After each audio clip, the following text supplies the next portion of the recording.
So, welcome, everyone, and thank you to Omega Home TV for allowing me to host this evening, this Christmas or Yuletide edition of Vaesen.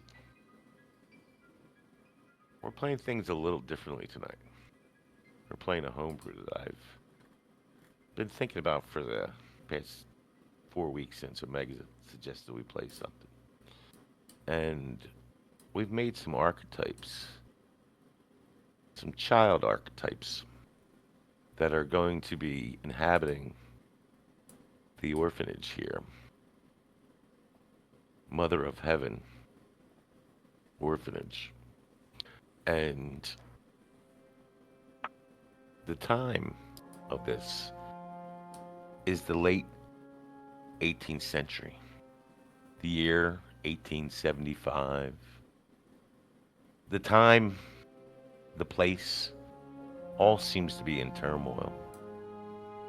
We're not in Sweden as most Vaesen settings are, but in the wooded and mountainous environs of Bavaria, Germany. About 70 years after the collapse of the Holy Roman Empire. More recent events include the formation of the Austro-Hungarian Empire, the border battles with the people now known as Czechs, and we find ourselves here in this town of Vaesen, right on the border. Just a small hamlet. The closest large city would be Regensburg to the west, and Strawling. But not only these changes in empire have afflicted people, but economics.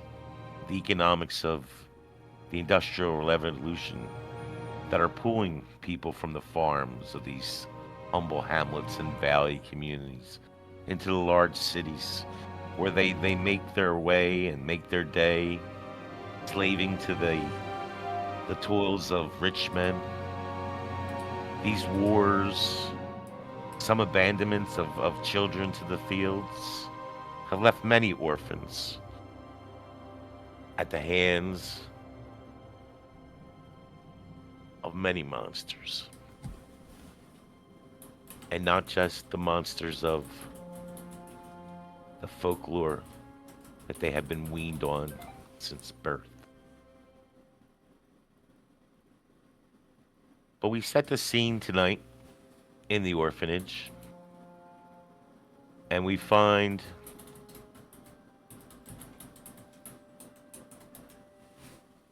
a young girl in the orphanage, not one of our compatriots or crew we will soon meet, but this girl, known as Smelly Peggy, a little disheveled and thin. She has the look of a troubled life, missing teeth, and the others that she has are blackened with rot. But it's been a rough life for many of these children. And she sees there is that Berta's book, that Berta, that she's always clutching and scribbling with her fancy writing, the grubby girl thought as she considered her next move. Deftly she crawled on her belly like a snake. The grub on the girl now included many black rice-like particles stuck to her clothing and herself. Brushing these pellets from her wild locks, she reaches her arm up to pull the thin journal from underneath the only slightly thicker mattress. A sour whisper echoes in the high vaulted ceiling of Queen of Heaven Orphanage. Let's see what's in this Bukaverm's book. Ice blue eyes blink away tears of frustration as this unsure young girl is unable to understand anything upon the pages. Thumbing the pages roughly, she stares in wonder at what appears to be the last thing the bookworm has written. Hi, you! You! Peggy, what are you doing? And as Peggy looks up, she sees the rather lumberous form of Livka. Livka Svach. Livka admonishes her for stealing the book, and she herself tells her to go away and get to her chores. And she herself reads what the Buka worm, a girl she doesn't call, she only calls Berta, has written. Mr. Buka worm? Ace. All right. It I always goes assume back to Jurgen, huh? Ace always going back to Jorgen. Um. All right. So let's see. Let's see. It's been a while since I've done a female voice. I thought I've got to put on her little glasses. Yes. Dear diary, December 29th. Yule is nearly over, and some of us have yet to earn our new clothes, and we're still spinning our flags. Saint Nick and Krampus were here on. Hold on. 12-5. 12? 12-5? Yep. That's 12, when that's 5? Saint Nick's feast day. Oh, okay. That's truth. I believe it. Gospel truth. The baby Jesus on the Christmas Eve. And if we don't make our Spunflax quota, we won't be able to attend the Burgrave 12th night ball on the Feast of the Epiphany once again. It just seems so unfair that children who excel at the best in class, chores, and, if the devil isn't listening, charisma, are always given spinning time and additional flax quota, while the others have to reattend to their classes, chores, or even their own cleanliness. For each of my 3 years here, this quandary of system has prevented me and my best friends from attending the 12th night ball. Every orphan cherishes this chance. This is time to shine in new clothes with the I got Russian there. With the high hopes of being noticed and adopted by one of the attending gentry, be they Burgrave, Margrave, Ritter, or Graf. This year we have a plan, and it all depends upon Theo and his rats, his pet rats.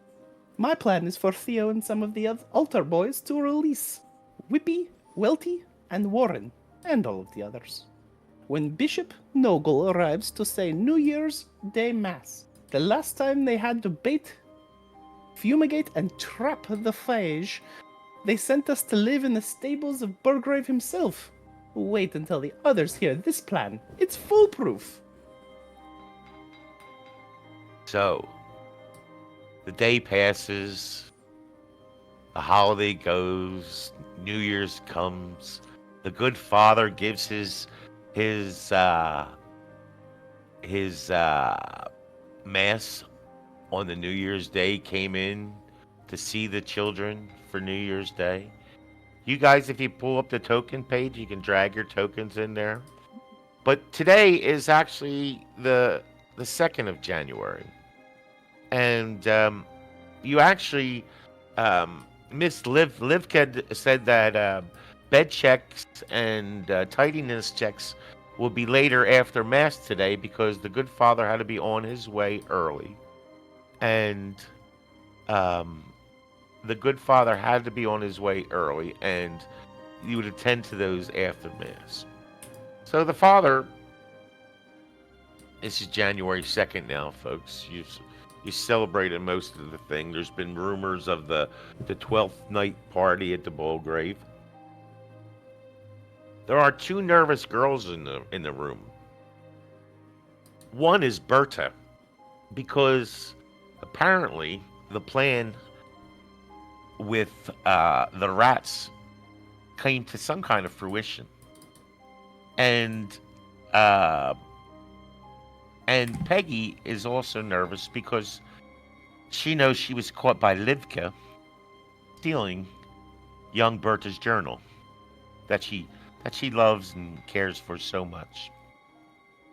So the priest is speaking, and he's telling the children, I know The last few years, it's been getting scarcer and poorer here. We haven't been able to produce and carry as much profit and command as much price on the linens that we're producing here from the flax. You know what a process it is, and you know that it helps us pay our way here. We have some support from the Burgrave, but regrettably, that's maybe coming to a change as well. But he assures me, and we'll all be there. We'll all be there to share. I assure you, this year, because as you may have heard, the rumors somehow, if you look across the altar here and the sacristy and the precept here of the church, the cross sept. I'm sorry. Um, I've gotten that wrong. It's been a long time. Um, um, you see these droppings, these black little rice droppings everywhere, and I must say that last night I stored and took some extra bread for yesterday's communion, and regrettably I found that it had all been nibbled upon by most voracious vermin. So there are some rumors, gentlemen, but all of you children, I know the good Frau Hall has always tried to keep her favorites at home during these events to aid her in the upkeep here. And she looks over at him with a you see Frau there on the side of the altar, almost like a deacon of the church. And she looks at him and gives him a bit of a sort of unpleased look that you've all felt once before yourselves. And he says to you, but just know that there's a lot of opportunity for you. So the mass ends, and uh, Mother Frau Hall says that she wants Livka to do your bed assignment checks with you now. So as you guys make your way to and that she would like, after that's done, she would like Otto, Theo,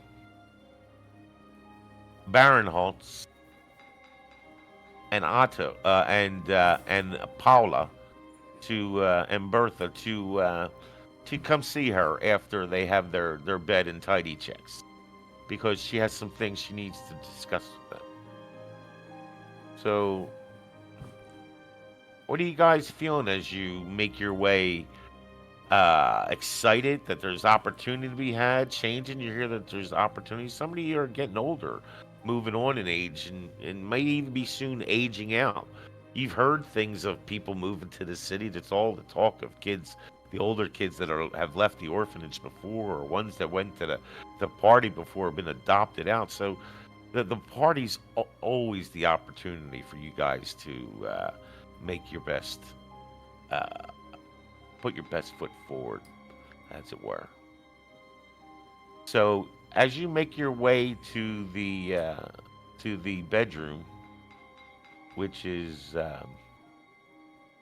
right here in this main room where the purple line is, um, that's the bedroom area. And um, Livka, Livka is, you guys are used to this thing. She wants to check each of your beds. And if we could use this opportunity here to maybe you tell me what your bedroom looks like, and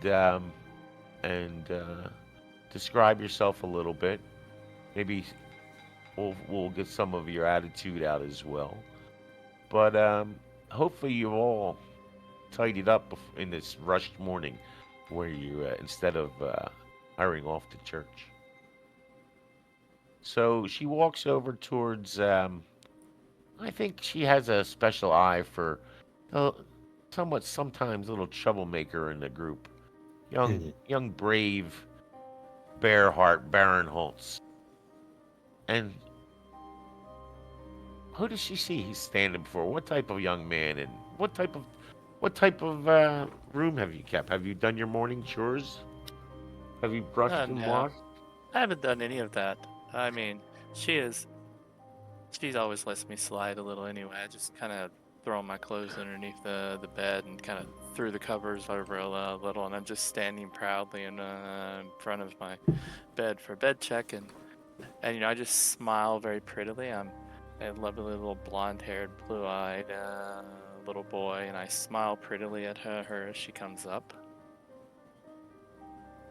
Oh, young, my favorite, my bear huts. My brave bear huts, Baron huts. Oh, you have the name of a hero himself. But once again, oh, I must tell. I must tell. Livka must tell. You are my favorite, but I must tell. And you But see her. I didn't want to disappoint the priest. I wanted to be there on time and everything, and I hurried and just did Well, quickly there to you do it. go with your stories again, Mr. Barinholtz, Mr. Bitterhearts the Brave. But Uh, I will get it cleaned up. I will. okay. I kind of Well, hopefully before I'm done doing my rounds, I always give you a second chance.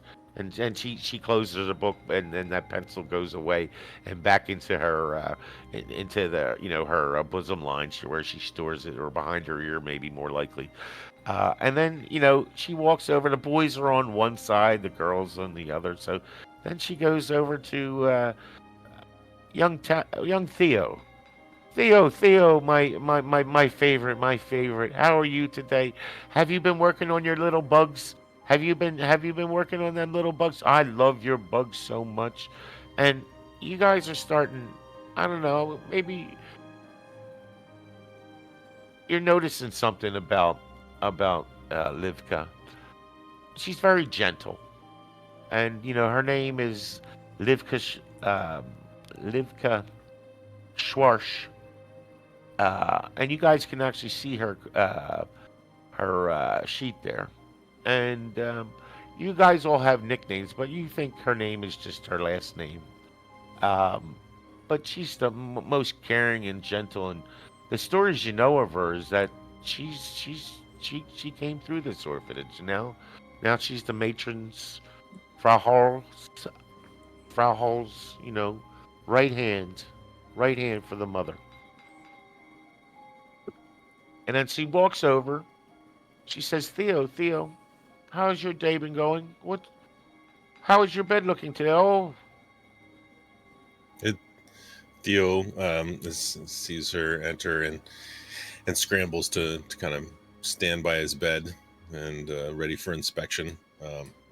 Catches his toe on the corner and tumbles to the ground in a large round heap. oh, Quickly my, rights my, himself and smiles. oh, oh, my little rund, Theo. You didn't get another boo boo, did you now? Aye, it happens You've had worse, all often. right. Oh, much worse many times. That's worse. His room is I, spotless. you're better like it's always. But look, you just been loafing in it again. Why don't you just straighten out those wee little creases there that you just left there with your rundness? Yeah, he attends to it quickly And and you see nervously. her open her book, and you just I see a quick check mark in it, nothing else. And then she goes to a couple more boys along the wall. A couple of them are little kiss butts, and some are troublemakers. Some. Oh, and then she goes to poor PT. You know who PT is, right? What's PT called? Anybody know what PT's called? PTP to bed, no? PTP the Oh, bed, yeah, and oh, PT again. Oh, PT, and she marks the thing in her thing. Oh, you know what you should be doing, and he starts pulling off his little shift cover that's threadbare, homespun flax linen, but it does the job, and he hurries off, and then he goes to the last boy on the side, Mister Uberenden, Otto, and Otto. Oh, Otto, you know you're my favorite, Otto. Otto always with the fine words that make me blush and smile and feel so warm inside. Oh, Otto, I wish I could adopt you. Well, you know I'd love that, Miss Livka. Can anyone hear me? Yeah, that's Yeah. good. Yeah. Okay, Sounded alright. I have following. been okay, I think it's just my camera. I have been desperately trying to fix it. So we'll anyway. I'll keep that up, but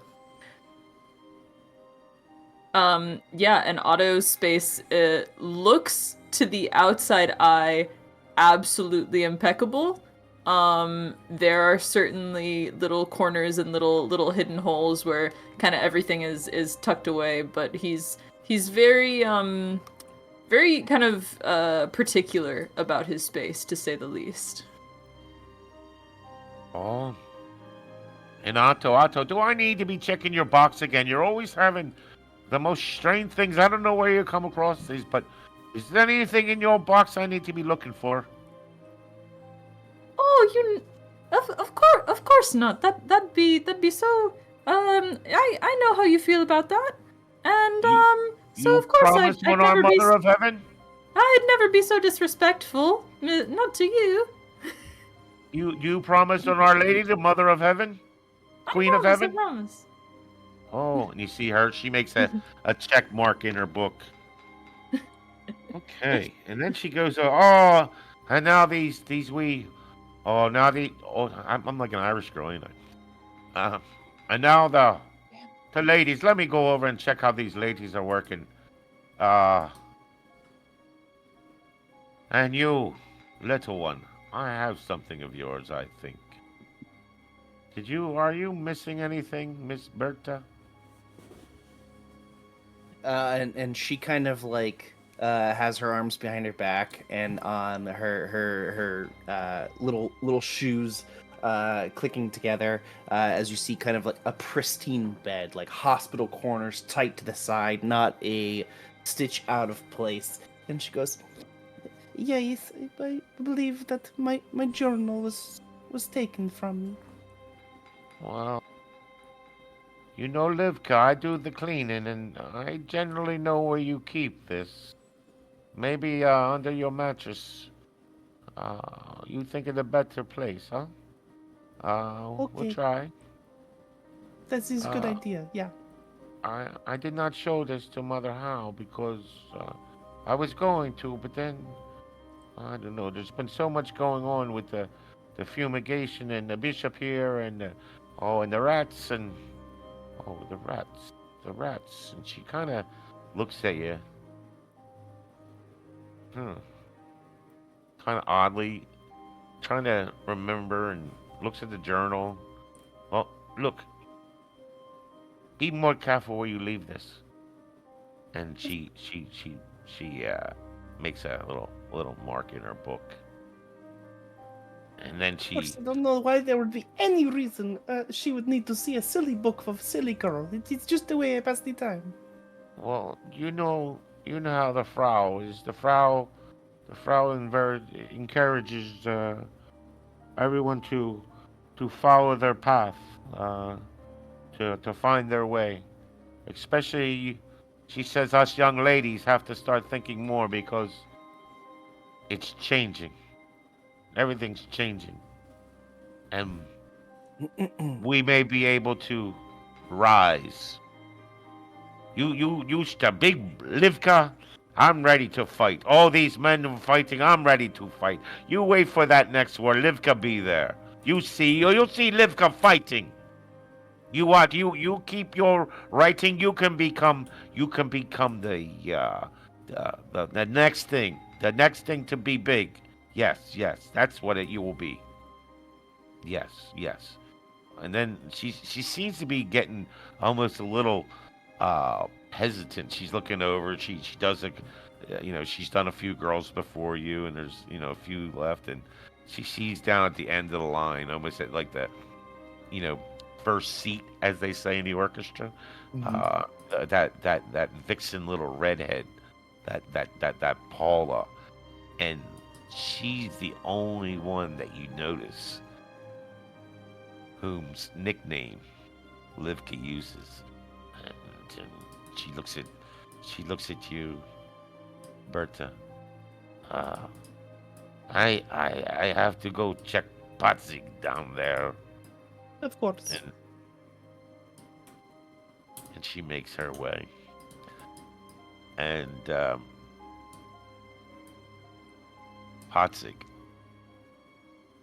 she sort of walks up to you sheepishly and looks you up and down. And Miss Paula, I see your bed is a little.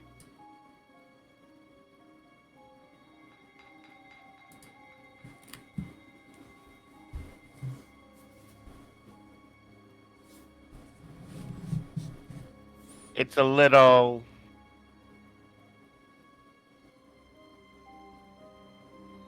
Paula, It's a little what? I don't know. You're saying it's a little messy?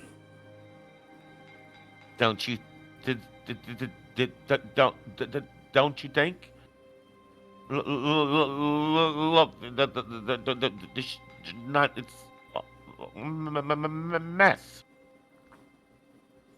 You think it's messy? She says under her breath. That damn Berta. She can't make my bed. I'm gonna really give it to her.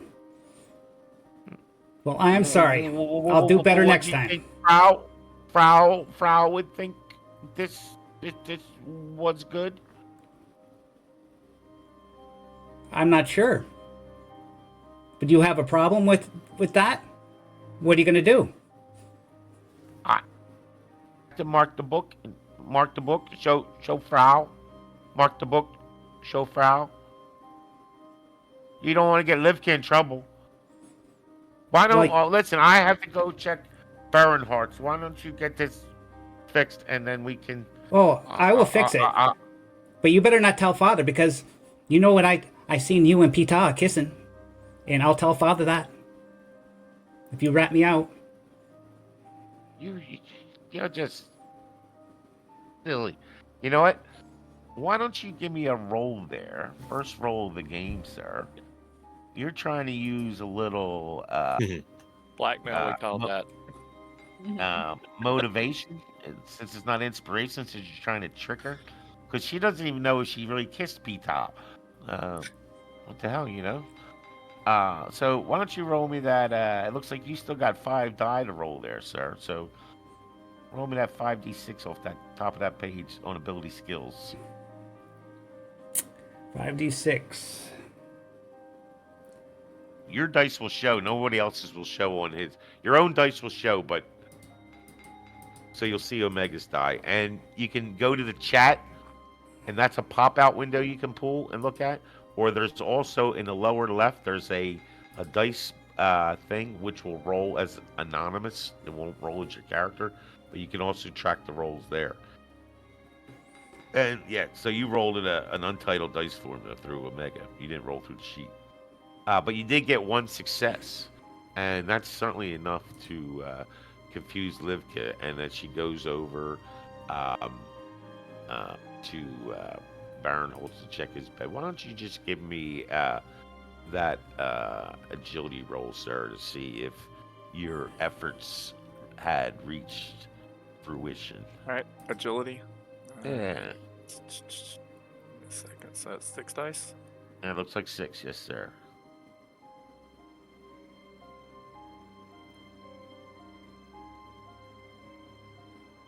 That's Oh, great. yes. You were working hard, it looked like, with all those 5s. I mean, it certainly seemed like more effort than it would take most people to make a bed, but you eventually got there with all those 5s and then finally a 6, it looks like. But yeah, so you guys, I don't know if you know it, but you've already been judged. And let the first bell stroke. Dong, dong, dong. But you guys, the 4 of you, know that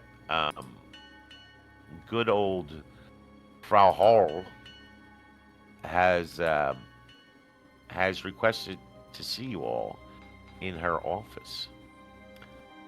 And it appears that she's quite unpleased. Uh, you children have. She has suspicions that you've caused some issues, and she looks to you and says, children, I know there's been many years since you've been able to go to the ball, to the 12th night celebration. Many of you held it against me but I always thought it best that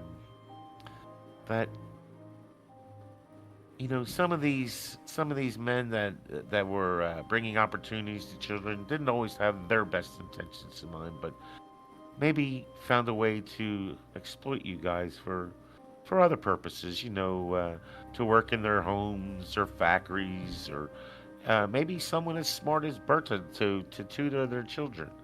And I just thought, with my education, my wisdom, and all my experience, that you know I could keep you from this event, which I know you guys call the adoption event, the job event, all those things, and every year we lose one or two of you. But, I just want to tell you that um,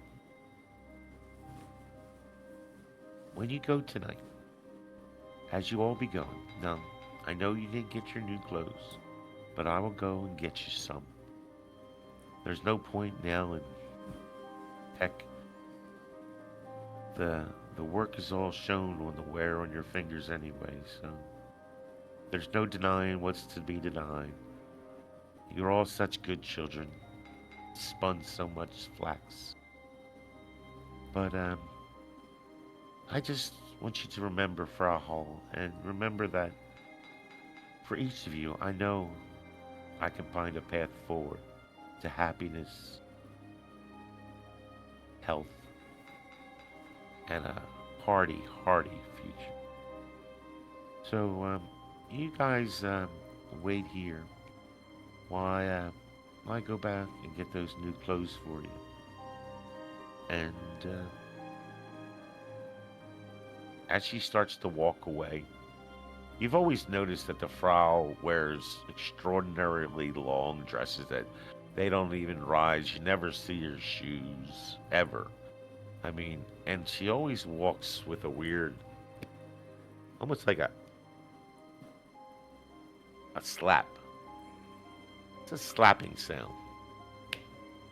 Like her foot, maybe, the old children, there's rumors. You guys think maybe she's flat-footed. You don't know. But she leaves the room to go get your clothes, and, Livka's not there. Got her in the room, but she's not supposed to be there. Why is she there?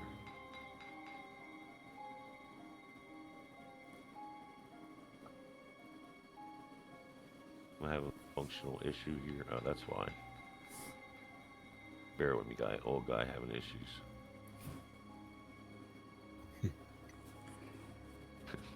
Yeah, pun intended. Okay, we can do it now. I just gotta remember to push the right buttons. So you hear her walking away, and as I said, you hear that slap. Now, some of you, I mean, there's so much stuff in here. Some of you I've seen have some certain things about you that may lend towards a sort of stickiness of fingers. Others of you are very inquisitive and have always longed to look into the books of the Bertha. Some of you are, just want to be in charge, and, all these books and records, and what are they saying about us all the time? So, it seems as if you like, there's a bit of a library, a little shelves of books and libraries that you could look to if you want to maybe look for some information that is here in this office, but not necessarily taught in the little classroom of the Queen of Heaven orphanage. There's also, maybe some personal things of there's a small little armoire there that looks to hold maybe would hold ladies' clothes and garments, and so you guys can certainly look around. Anyone have any particular interest in checking for anything here, or you just want to wait patiently and be good little children until Frau Hole arrives? Baronhurst, you're the cute one. You watch the door. Oh, absolutely. I'll be glad to. I mean, what's the difference in us working for someone that we get adopted by or working for her? Haven't we Oh, been? that's the thing, ain't it? Yeah, let's just. I'll go over here. I'll listen out for her. I'm I'll gonna go go ahead do and search this things. place. But if you find anything good, how about you grab me something, okay? You know you'll get your cut. So I'll listen at the door for her to be coming back. I'm going through a desk. we Wherever I think the most important documents are stored, or anywhere I think she would keep something that she doesn't want people to see, that's what I'm gunning for. Okay, Berta, what are you looking for, and where do you want to look? What kind of stuff are you interested in? It's a great question. So yeah, Berta's on the same page as Bert. Yes. As Bearhart's was that it's kind of bullshit for her to say that I've protected you from potentially working in houses where you're legally adopted by forcing you to spin flax. So she's going to kind of join in the search of the desk, but I'm looking specifically at like does she have like a little like letter box on her desk? It was fairly common to have like a list of recent communications, like letters to go through on the edge of the desk or correspondences. Okay, so we'll come back to you. Mhm. Paul, Theo, what are you interested in? Like I said, there's her armoire. There's the main desk. There's a sort of a secretary letter desk. It looks over there. Maybe that's the one Berta's looking at. There's books, and then there's like the closet armoire is this with the glass front. You see some things in there as well. Yeah, Theo is kind of looking around nervously. Oh, he shouldn't do anything to get us in trouble now. Well, he starts to poke around, just kind of looking for any baubles or small items, kind of wandering from the desk to kind of the back of the room. And it, Theo, you're either with us or against us. And he kind of looks sheepishly and then like just grabs the first thing he sees and pops it in his pocket. Eat the rich, Did you Theo. try and Eat hide the that rich. from your? Did you try and hide that from your friends? Yeah, he would have. Okay. And let's see what Miss Paul is up to. I mean, this is your crew. They're all doing things without your direction. I don't know. What are you interested in looking to see here? Or you just want to get this crew in order? I think he needed. Paula walks up behind Berta and pulls her hair real hard from behind. I turn around and slap her. Oh, Hey, grabs her hand. You gonna slap me? No time for a scuffle. You nerd geek? You gonna slap me? Now, You pulled my hair for absolutely no reason. Hey, Wait. break up. We have more important things. shut up, Odo. We got a problem Just here. let this chance pass you by. You can handle your problems later. We've got business. I Theo got grabs business with Berta. something else and pops in his pocket. She didn't make my bed nice. I got in trouble. That's your fault. I have other things to do. My journal was stolen, and you can make a gosh darned bed. You don't want me to beat you up again, do you?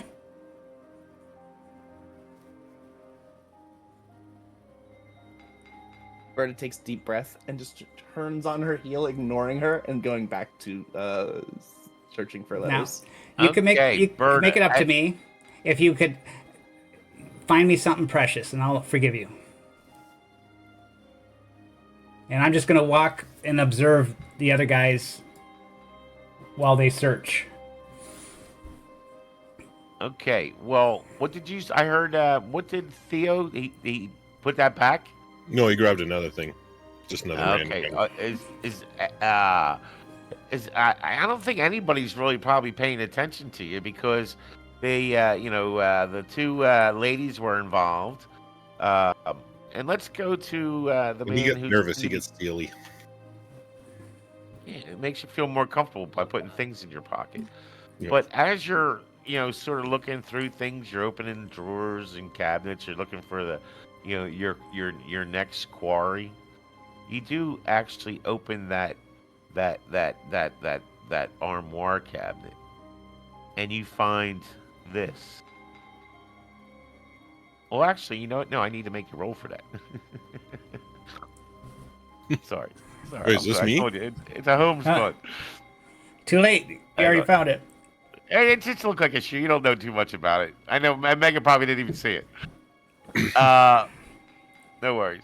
I want to Don't worry. specifically look for a shoe that looks like it's been cut. Part of it's been cut out. No, you're opening the cabinet, but we're gonna see if you found the right cabinet. So just give me the thing. I got more for you, believe me. So give me your investigation roll there. Okay.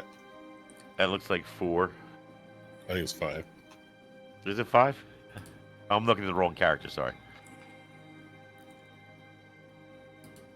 Couple successes. Oh, look at that. 2 6s. That's sweet.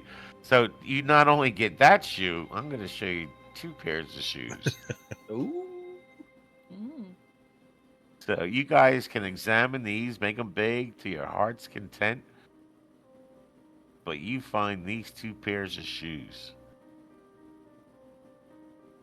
I mean, you see how it's like on the outside, if that shoe was seen from the outside, I mean, anyone seeing it sweeping by, it would look like a normal shoe, but, it allows a big venting on the side.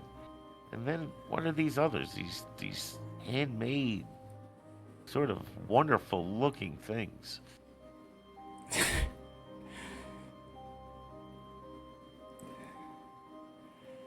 I think he grabs the first shoe with the opening.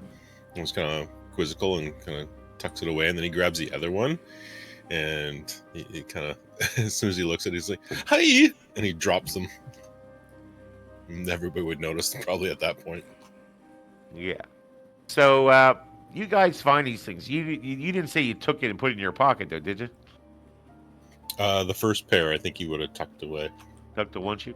Well, we gotta understand now. possible. You've taken 2 things already. You're starting to look like a chipmunk squirrels in the month of January. You know what I mean? How do I say that down south, Jansen? Chipmunk squirrels in July. I think that's how it goes. But anyway, yeah. So you're going to have to consider. I mean, she's coming back in. I mean, just be aware. You're looking a little more portly than normal. Well, I dropped the toe shoes. I just got the other ones. I got you. You drop them. Yeah. You put them back in the cabinet. Not right away. I don't really want to touch them. They're All right. freaking him out a bit. All right. I was kind of looking around at the others. You know what? Why What's don't with you, these since you before? called for it, why don't you roll me a fear roll? I'm okay with that if you're Okay. And that's either a straight empathy or straight logic. I'll do logic. So logic. And tell me how you're using your logic to deal with those horrendous looking feet that you see worn by some demon of your nightmare. Yeah, I'm trying to come up with a reasonable medical condition or something that somebody would need these for. He's a bit accident prone. He spent a lot of time in the nurse's office, so he's pretty. That's kind of where his mind goes first. See if he comes up Nice. with anything. Yeah, so you start thinking of it in your own capacity, and yeah, you're able to squelch down that sort of fear or disdain or disgust that you've seen in these almost ogre-looking feet. And again, don't let ogre throw you on a red herring there. They just look that way. Yeah. So and it seems like we need to have good Mr. Oberenden. I wonder if he delivers food too. Otto to, and that means eloquent, I believe that word. Yeah, no, persuasive. That's right. I changed my. German is a wonderful language. There's so many words to get the exact specificity you want. It's the, and I don't know German. I'm just starting to get into it now doing this game. So yeah, Otto, you were going to look at the desks and let's see what you find. Why don't you roll me? What are you going to roll me there, Otto? Learning is usually what you do in a library, but since you're a little weak in that, I will allow you to roll investigation. But do any of your possessions give you anything better? I don't believe so. Let me double check. No. No. No. All right. Yeah. So just investigation then. Cool.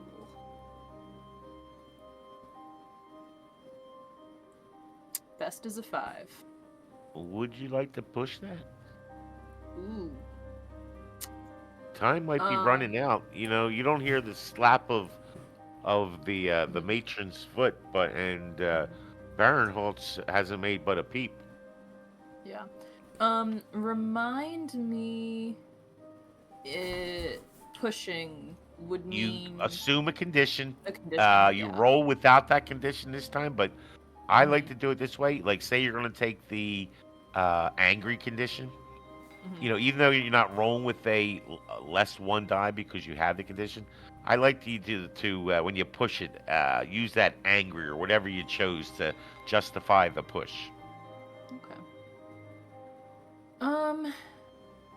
And that would be a mental condition. A mental. Well, actually, yeah, you can take anything. Tell you the truth, I don't care. Okay. Yeah. No. I think I'll just leave it as is this time. That sounds Doesn't appropriate. feel like Let's a see roll who I need to hasn't push searched yet. Well, you know, we've had good old Berta. Berta, you open that other desk, and why don't you see what you find? Roll me either learning or investigation. Let me look at you. They're equal for me, so. So roll your learning. Do it the right way. Oh, can I just click it? Oh, I didn't do the right thing. No. Click. What do you got? Let's see. That's 7d6. 7 die. You got it. Yeah. 1 6. Yeah. 1 6. Let's see what I can give you for 1. I like to play this game. It's not the maybe the law of the book, but I like to play this game generally thinking, not always, that something that is good and juicy requires like a 3 success and things. I'm not saying this time or not, but I'm going to give you a little bit here. And you had said you were looking through like letters and journals and stuff. For recent correspondence. Yeah, you're gonna find this stuff that you're reading your things, and it's some stuff about the. You've all heard of the Grimm brothers, right? And it's a theory that Grimm's writing on a theory of Holda, and automatically, bam, it slams you in the head. Holda, and then you looked at in Germanic pre-Christian folklore. You're reading like this is like some notes and journals she's been taking and almost putting together a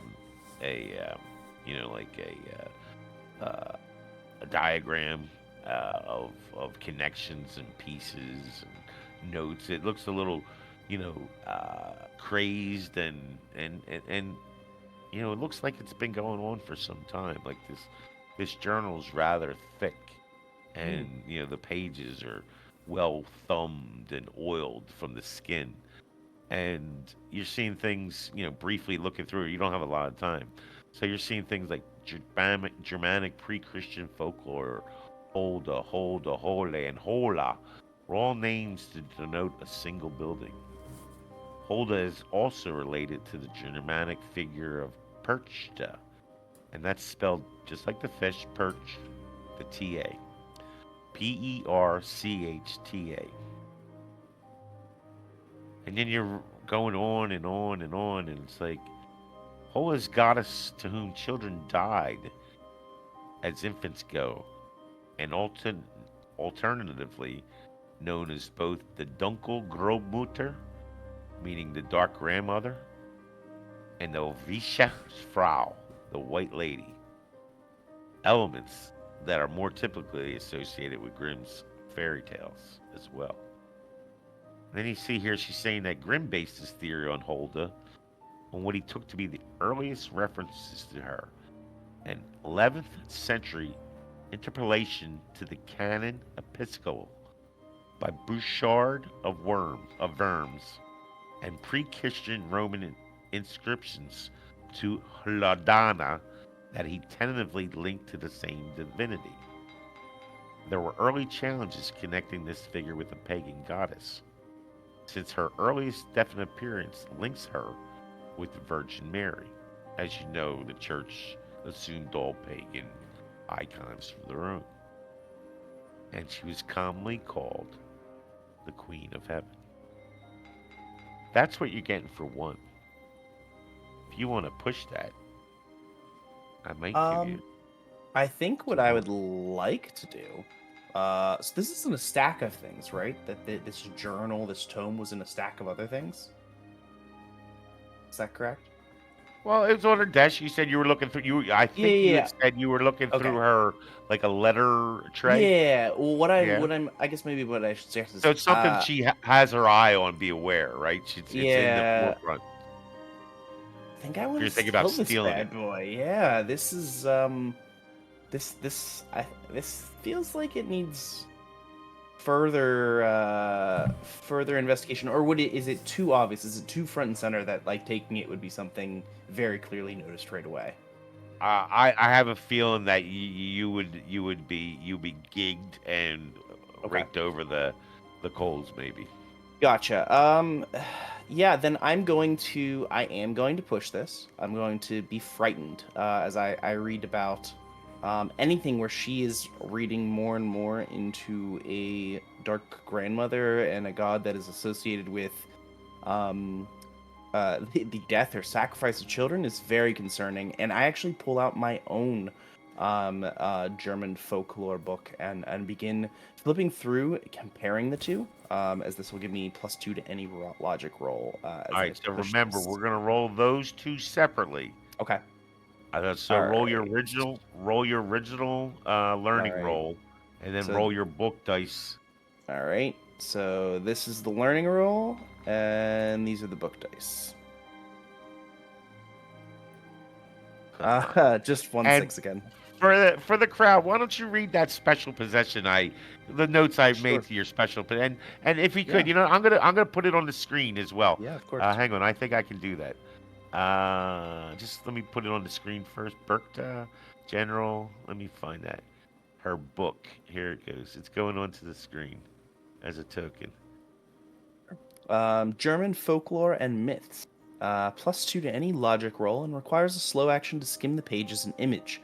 The myth book dice are rolled separately, and a result of 1 may cause an ill effect. My 2 die that were rolled with the book were 1 and 1. So, anyway, and you did get 1 extra success with that thing, with your roll. If they stack, your push roll. Yep. You rolled 6. What 7, did you roll the first time? I rolled my normal 7. Well, you can only roll 6 die. But right? I have Because you I can have keep the 5 one. of logic, and then Yeah, yeah, yeah. I'm sorry, I didn't You realize we would roll. have kept the You one. keep the success and you roll the remainder. So roll I 6. apologize. Okay, No okay, worries. okay. I will re-roll that bad boy then. Maybe you get more. The So opportunity to get more or less.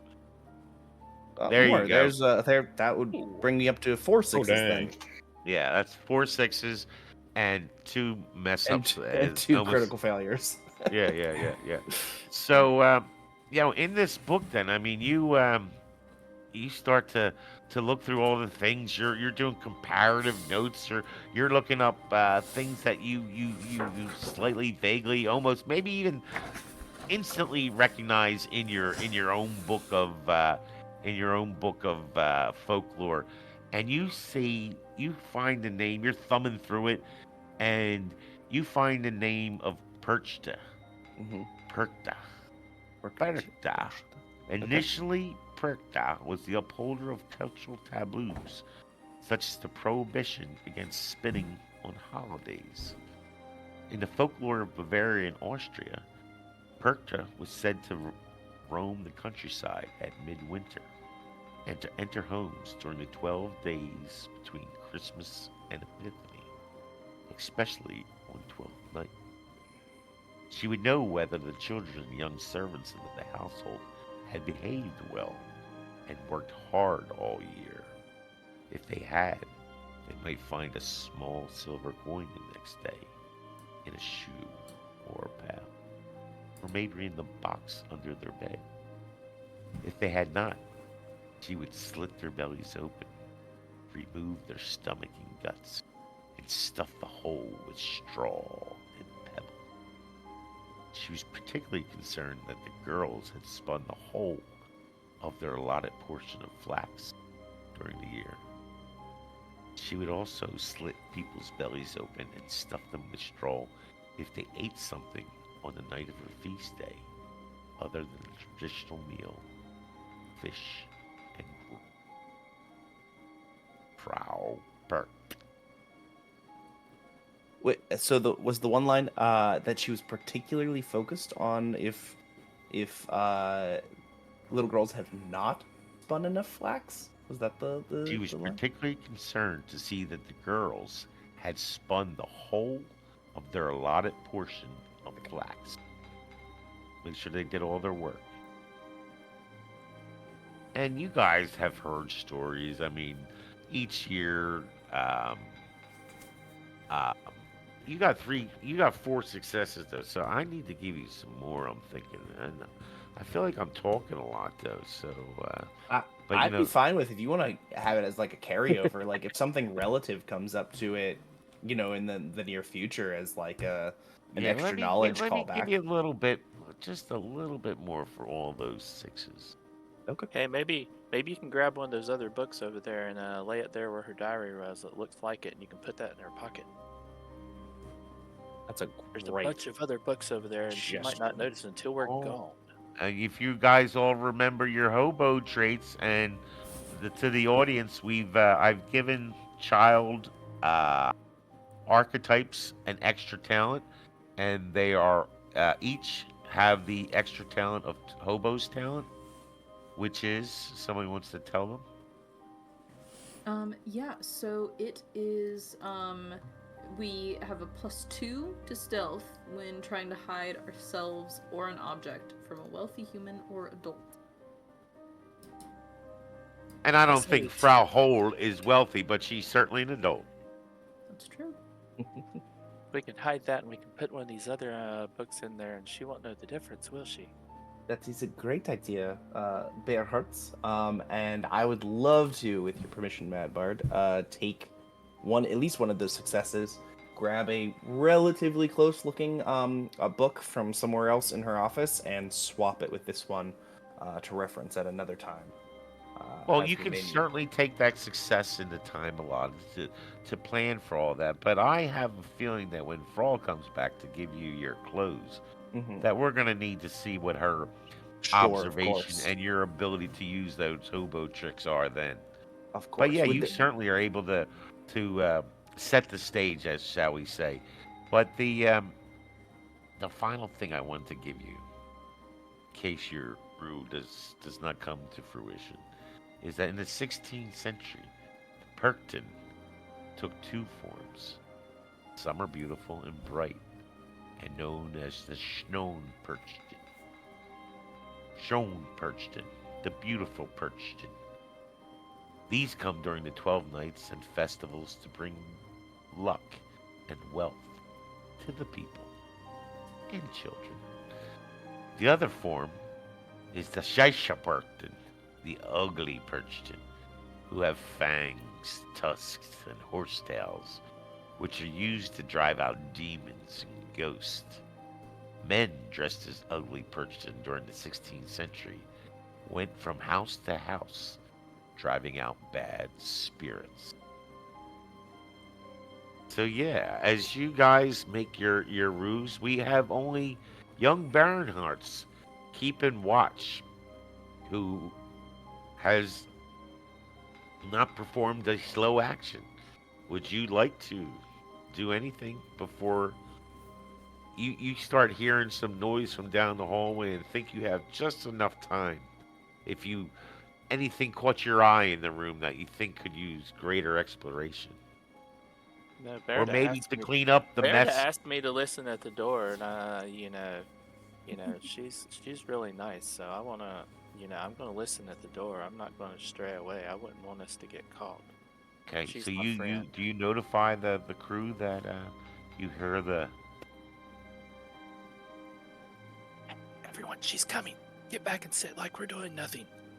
and does anyone do anything before Frau arrives? Did I already swap the book? You had done your prep with the book. Great. You have the If I book can- hidden. We'll find out where. Perfect. I walk Anyone over else? and I adjust and I tape the jacket where he's like showing that he's hidden some stuff in it and pull it out a little bit. Just kind of smile at him and step back. Yeah, I try and tuck the shoes a little tighter in. So you did take the shoe, the pair of dress shoes, Yes. and what did you do with the other? If he You hasn't left picked them on them the up off floor. the floor, I will, because I'd said something earlier. I'll Okay. help straighten that up too. Yeah, so that's okay. That's all. I was just lost. I didn't know where they were at, and I'm particular about those kind of little details. So yeah, so okay, they're put away, and you hoofed one or the full pair of that half cut. Both of them. Okay, all right. So Frau comes back into the room. We look angelic. Yeah, she sees all of you sitting, looking out the. I don't know. Are you looking out the windows? Are you engaged in maybe a game of pebble rocks? You know, you find little pebbles on the ground. You just play a game with them. What are you guys doing as she walks into I'd be the room? staring at my feet. We're chatting politely. I'm behind Berta. You better tell me what you found. Back in line. All right, all of you. First off, get from behind my desk. And she scooches Zol out. You know I love you, Zol. You know you're my favorites. I hope you know that. I know Livka's everyone's Livka's favorite, but you five, I've spent so much time grooming you kids, and I think you're going to make a great impact out in the world. You have to know I have the best heart for you. I just want you tonight, be very careful. Be very careful. All the good, you remember when I taught you Emile Jean-Jacques Rousseau about teaching the kid right from wrong and giving him a hunger for knowledge? That's all you have to take with you, folks. Just that. Right from wrong and find your knowledge. Think of Emile, Jean-Jacques Rousseau. But anyway, listen. And we're all going to roll those. She's going to roll a roll to see if as she's looking at you, she's always checking the kids because, if not, she would be any good at her job. Because, crumb catchers, they're called crumb catchers for a reason. They pick up germs, they pick up doodads. They pick up dollars, coins, and things and information they certainly shouldn't have. So, those of you that have tried to hit something, that was uh, our good lethal. You were playing Berta. Mhm. Berta, why don't you roll me that to see if she Sure. notices the uh, the disappearance of that book and Okay. remember. So Can my I yeah. try to help by like distracting her? Sure. How you distracted her? You're pretty good at talking. Yeah. I think Otto goes on a little bit leaping off from her tangent about Russo. He'll go kind of on a little bit of talking about like the sermon from the what the father was talking about the other night. And going into such and such, uh essay and Bible verse and just kind of jumping off what she said and essentially agreeing with all of her points, but just enough to try to get her ear and her eyes on him. Okay. Okay. You get an Mhm. extra die for that, there, Fred. All Alright. right. So I have a 5 total in stealth, plus the 2 extra for the hobo trait, and the 1 from the assistants for 8d6 total. And we're gonna end up with 2 successes. Yeah. Well, you don't know if she notices it or not. She's sort of paying attention to Otto and hearing him. She do- y- you know whether are you misquoting the Bob or do you know it tongue and verse? I know you have that Shakespeare well read.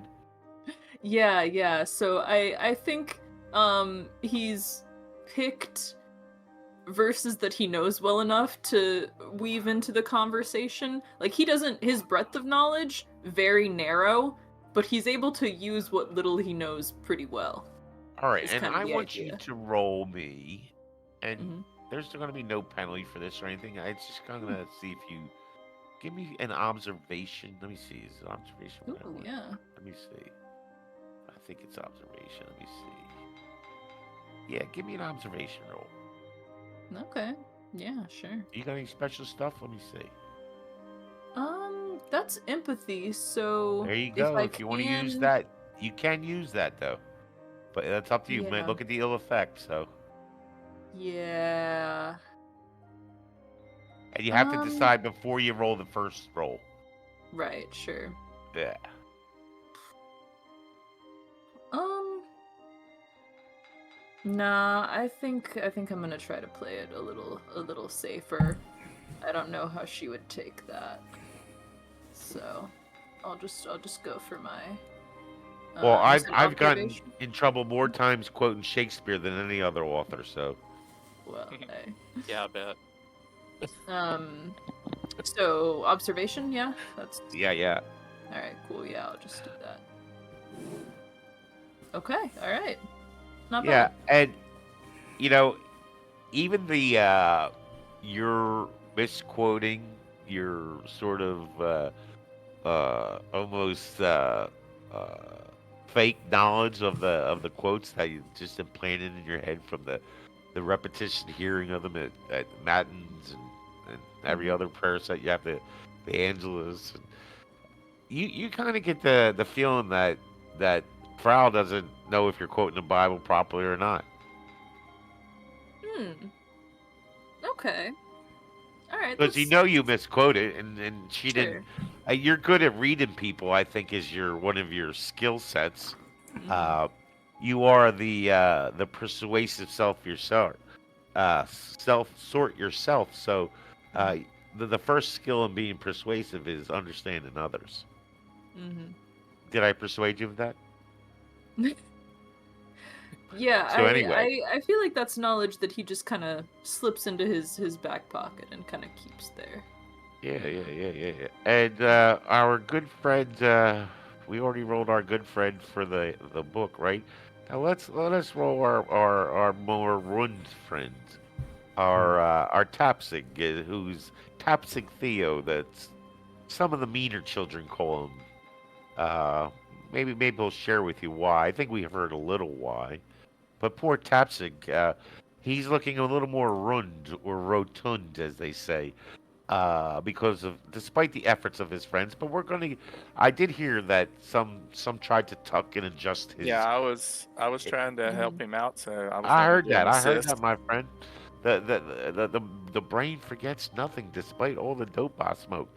Um, that being said, Mister Mister Tio, why don't you Yes. roll me that stealth roll? Okay. So do I get a bonus from?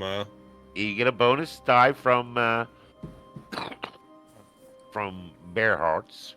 Okay. Got any other gear that'll help you? I don't think so. Your gear's more practical. No, but I think I start with. Oh, but you got 7. hobo tricks too. Don't forget. Yeah, I've got 7 plus hobo tricks plus that. It puts me at a 10. There you go. Roll. Let's give it a shot. Well, Ooh, yes. That's more than a Five. success. Five. Yeah. Five. I will let you try to grab one other thing. Why don't you tell me first off? You grabbed 2 things originally. Tell me what they were. Like besides the shoes. Oh, you took the shoes. Okay. And what else? You took one other thing off the Uh, windowsill when you first went in. yeah, I wasn't specific. I just said some kind of Oh, well, bottle. make it up. It's your game.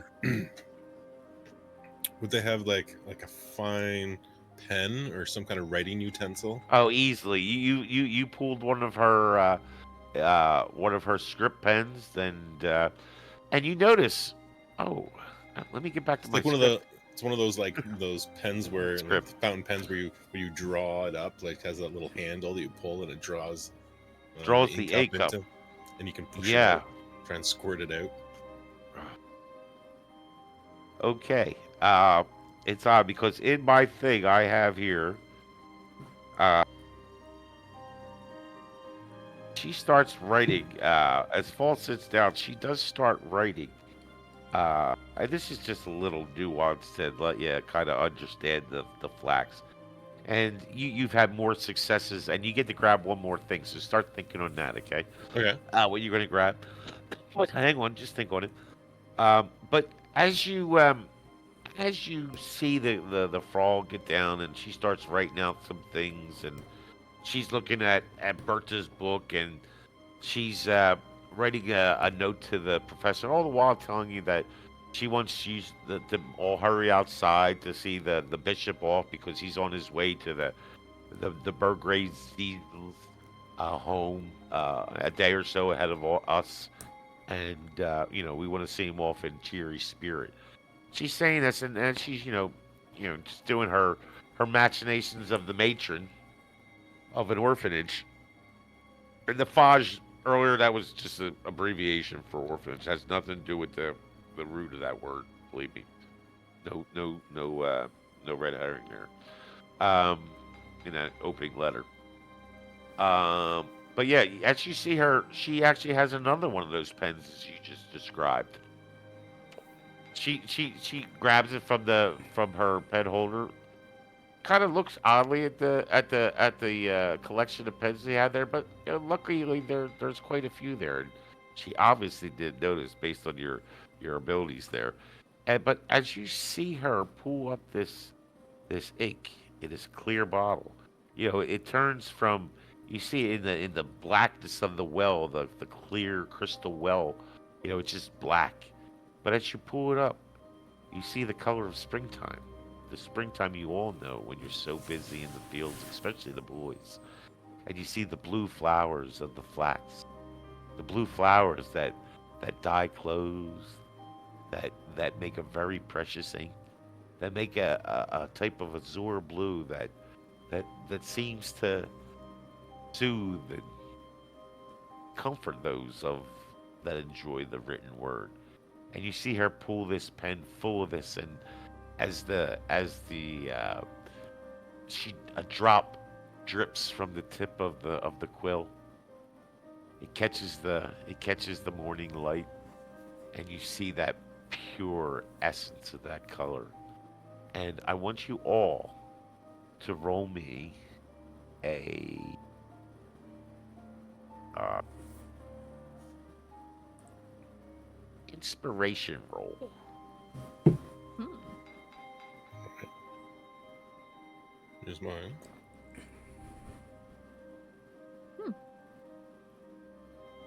No, Berta's? for me. 1 success for me. Nothing for Berta.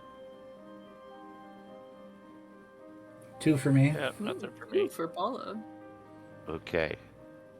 And the two of you that got successes, Paul, you feel a sense of almost wanting this ink, like it's precious for some reason. You don't quite really understand that. It's the thing that makes all the motors move by giving instructions, by penning your way across the capital, maybe to Munich itself, across the country to Munich itself. And maybe the pen and this ink is the potion or the poison that will get you there. And these are just crazy kid thoughts, though. But that's what's going through you. But oddly, Theo is also feeling a strong attraction to this, and he has a definitive benefit because he's allowed one more thing. Now, when he sees this blue that reminds him of the beautiful blue flowers of the flax fields and of the work they do to boil them to create other colors even away from this blue. If you look, truth be spoken here, the azure blue of the flax can also create golds and browns and reds as it's boiled. And you, sir, have the opportunity with no one seeing, unless someone gets in your way. Someone named Potzig. So, Yeah. sir, what do you want to do? If it's alluring, I am gonna grab some of that ink. Are you going to grab the pen that she placed in the thing, or are you going to grab the whole pot, stopper and all? I already had a pen, right? You had a pen. I think I just want the ink. Okay. And with that shit roll of sixes, I will allow that to happen unless... What's that in Nemesis Lockdown? Do we have an interrupt card coming from Potsick? What do you think you're doing, Theo? I'm whispering. I don't know what you mean. Are you going to give that to me?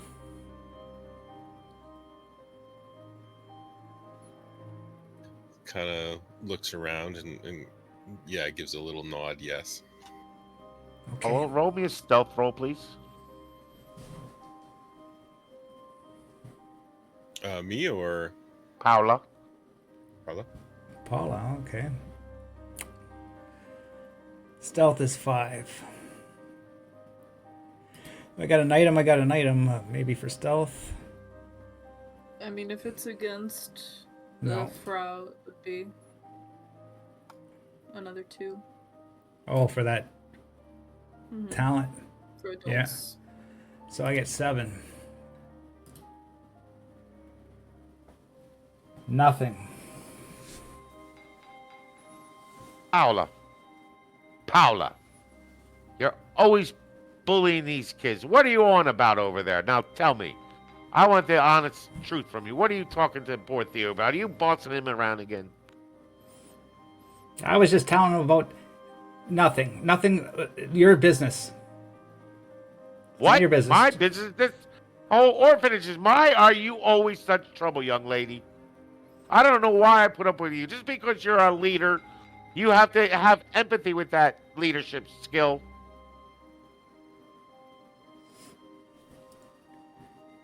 Well, I'm sorry. Somebody's got to take care of these kids. And it ain't gonna be What any were you- adult. Adults what don't were you understand us telling him? kids. What were you telling him just then? You were being all sneaky. What were you up to? He was trying to steal your pen. I told him not to.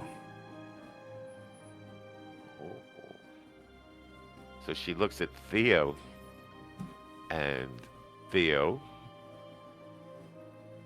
Ma'am, I'm sure he was just looking at it. He was just looking at it. It's really pretty. Don't you, Theo, all of y'all think it's pretty? do you have The my colors pen, are so Theo? nice. Theo, He kind of just makes some squeaking. Theo, we've had these problems before, Theo. We've talked about this. Tell the truth, shame the devil, as they say. Just stares at his toe and slides the pen across the table. Okay. And you hear the bell toll once again. Dole. Dole. Dole. Now, children, it's time to be off. Time to be off with you and see the good father off. Hurry now, hurry now. You know there's much to do. We'll have to get ready. We'll be going to the Burgrave Castle soon. So she sends you off to see the priest off. Hold on. As she's sending the kids off, I'm gonna try to steal a pen. Okay. Give me that stealth roll. You get your hobo talents. 7. But I am going to, I'm going to roll for her as well. And let's see. She has might, magic, manipulation, body control. I think I'm going to do a body control. Like, it's her eyes aware. So, here you go, buddy. This is what you got to beat to get that pen.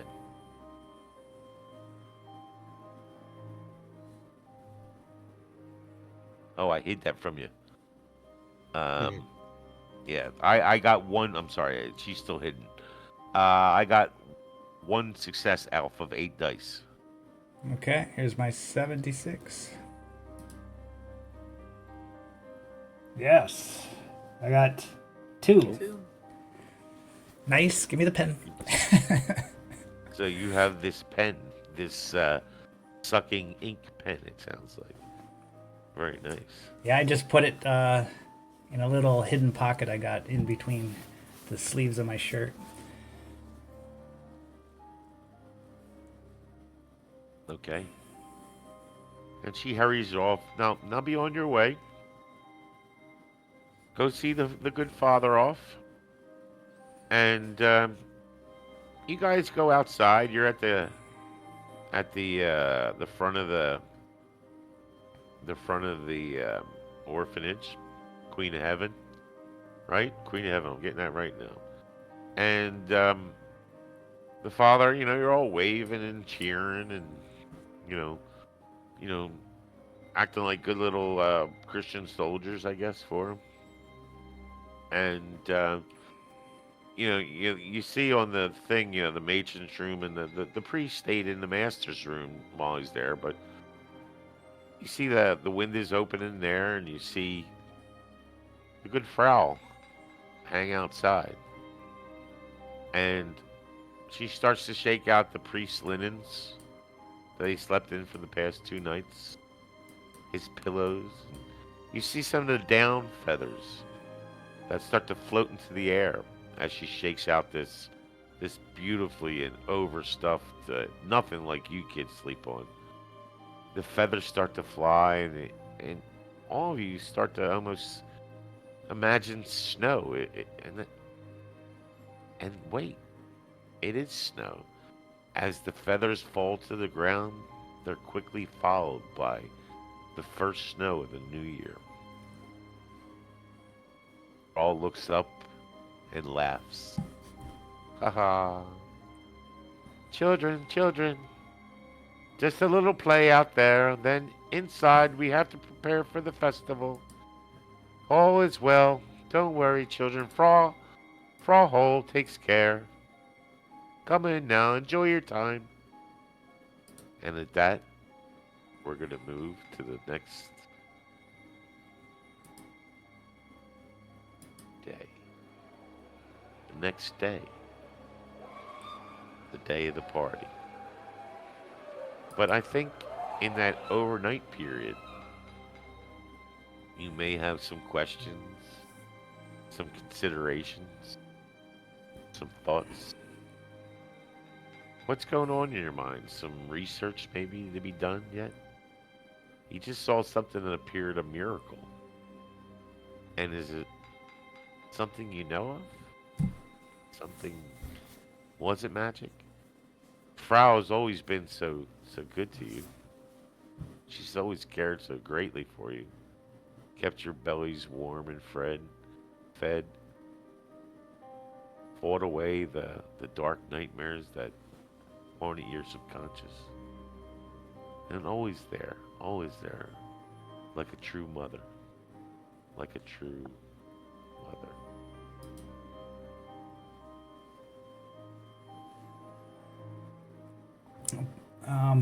Paula is underneath her bed, and she's looking at this pen and ink, and she's just admiring it.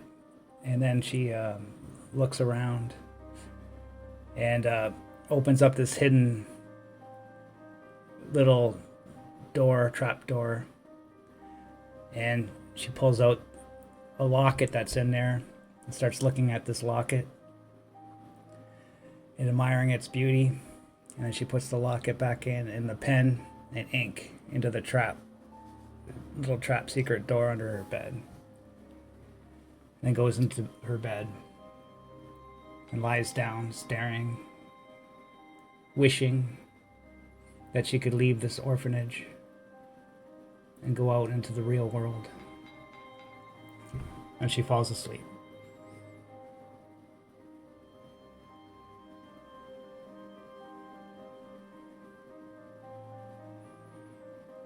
Berta? Yeah. I mean, Berta's going to, take that time to take another look at what she had read and try to kind of settle it in her mind.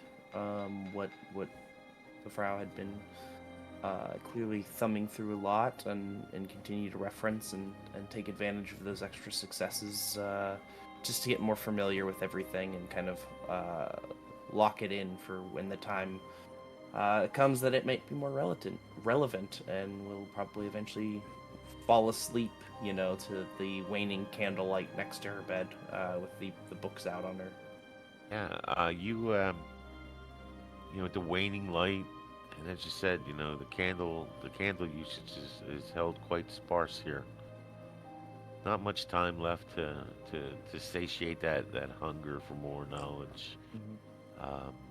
And it's sometimes the best way to fall asleep when your heads are filled with thoughts that you just can't quite answer, hoping that the dream of dreams and tapping into the ship of souls will allow that to come to you. And I think the women in the group, for some reason, are more able to fall asleep with untroubled consciousness. The men troubled by all the things that we failed to do today, yesterday, maybe even tomorrow. We begin beating ourselves down right away. And today just provided, more change, more confusion, more sometimes opportunity as each of you struggle to find your way into the sweet embrace of sleep. What does our good Otto, our most persuasive friend, feeling as he drifts to slumber? I honestly think that Otto is pretty settled in he has certain assumptions at this point about what has happened and what is happening here. And has a little bit of a kind of beginnings of a bit of a game plan, or at least some actionable items on his agenda. I think beyond like all of the excitement of the 12th night party and all of that, I think there's one particular thing from the day that kind of stands out to him more than anything. And I think at a certain point of kind of tossing and turning, he stands up quietly and he picks up his pillow and he walks over to Paula's bed and just starts hitting her with it and goes, Paula! Paula, you duplicitous busybody! You ratted out! You ratted out one of our own! We don't do that! We have to stick together. It was If for no his... one else looks out for us, we have to. And you ratted him out. You have nerve to wake me up like that? Yeah, I do. You better watch your back. What do you want to do about it? You better watch yours. If you alienate everyone like this, it's gonna come back around. It is. He was trying to steal that pen, and that would get us all in trouble. Yeah, that's something we deal with amongst ourselves. You don't need to bring the adults into that. You don't need to bring the Frau into that. I'm just Is trying to Great protect us, Baron like I Hart- always do. Without me, all you guys would be lost. I'll walk over there. Protect us.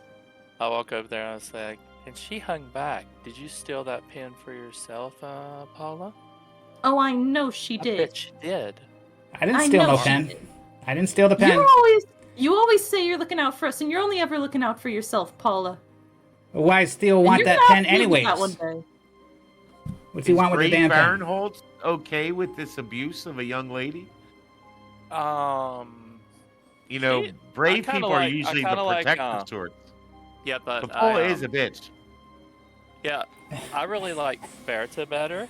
I like she's real smart, so I like her, and I kind of look up to her because I'm like dumb as a brick. And so you know, I'm not stepping in here, and I know that she stabbed. You know, after I tried to help Theo, she kind of stabbed him in the back. So you know, I'm not really happy with her. So I'm letting her take her own lumps this time. Mm-hmm. So this is causing a ruckus in the But I will. I dormitory. will say to him, y'all need to keep it down. I mean, yell quietly.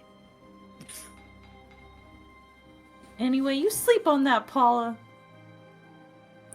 But when it comes back around to you, I won't say I told you so, but you'll know it.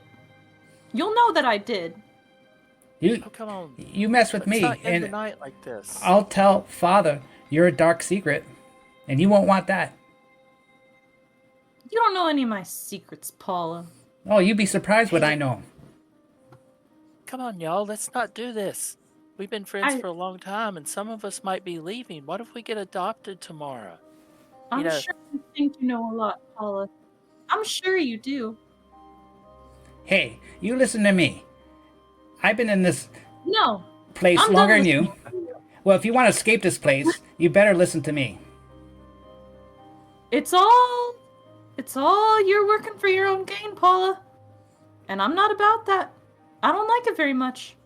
You hear Livka holler from her bed's just outside the dorm. Livka's, go to bed, you kids. And she, you know, and Livka's the sweetest thing, but she don't like being woken up.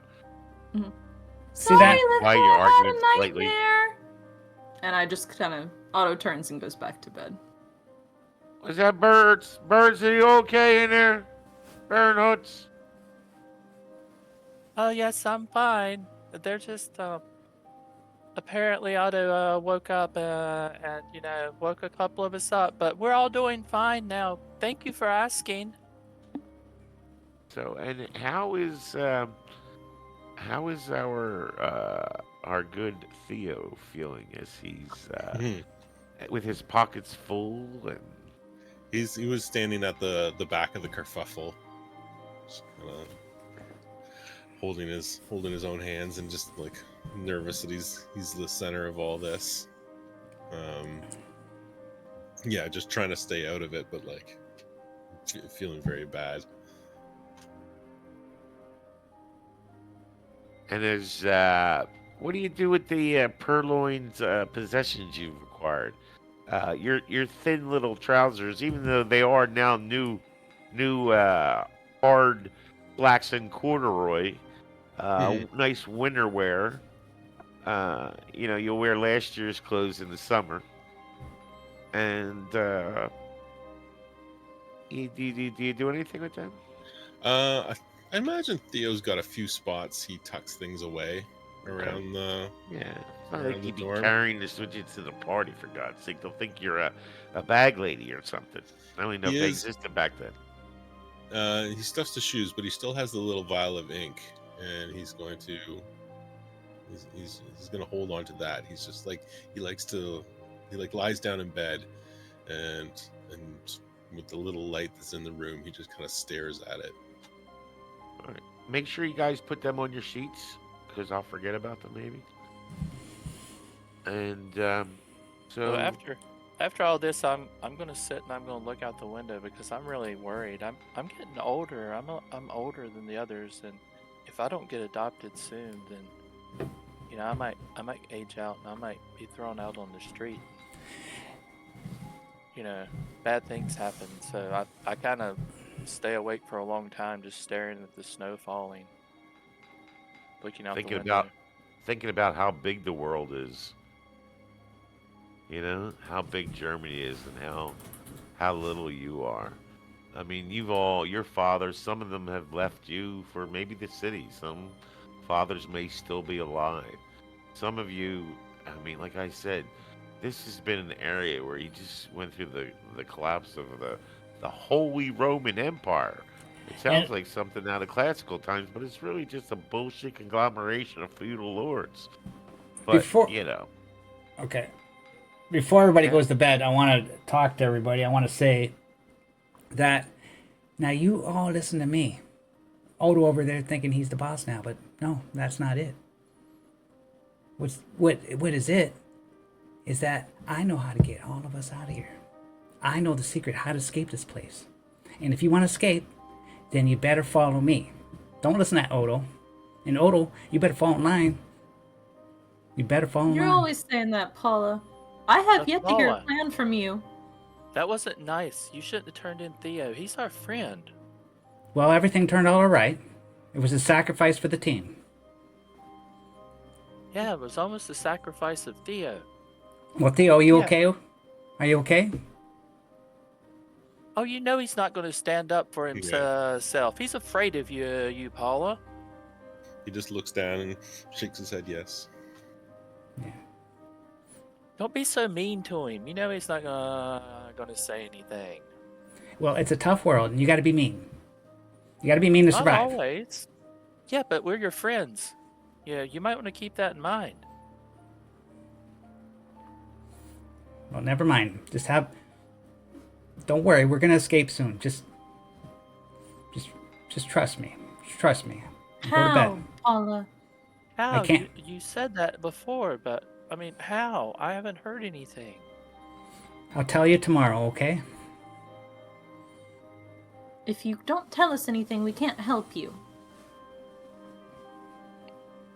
Yeah, maybe we Alright. can plan ahead. I want each of you to roll me a 1d8.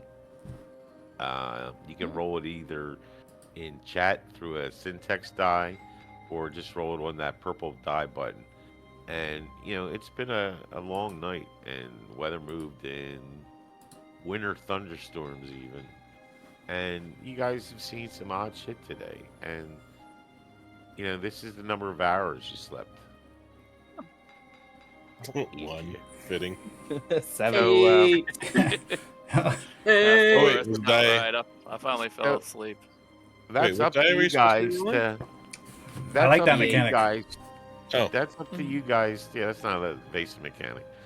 That's about right because I probably watched Paula. I figure she's gonna get some revenge. I had one eye on her until she fell asleep, and then I fell asleep right after that. So we got about the same amount.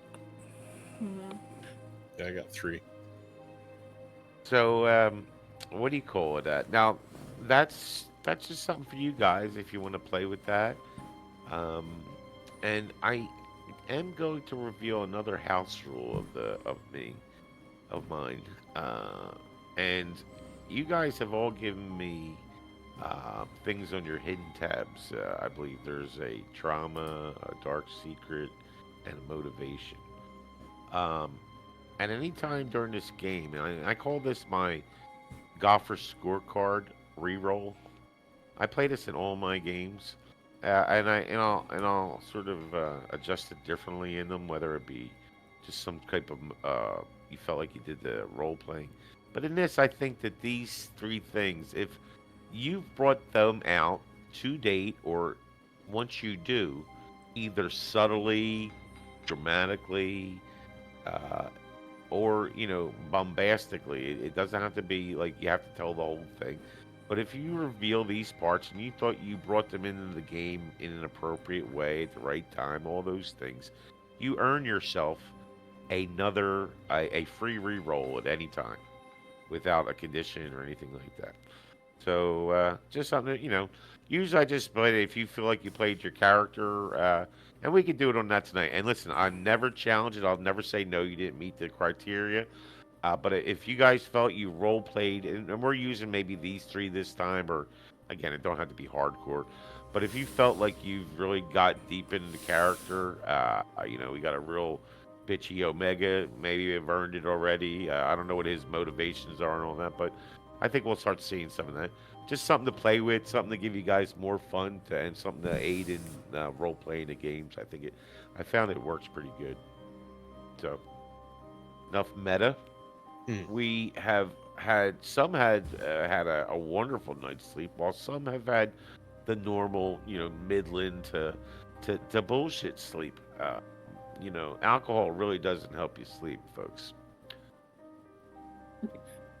But that being said, the next day, Wilhelm shows up with the orphanage carriage to take the whole crew, and there's not just you 5. There's a good dozen of you going.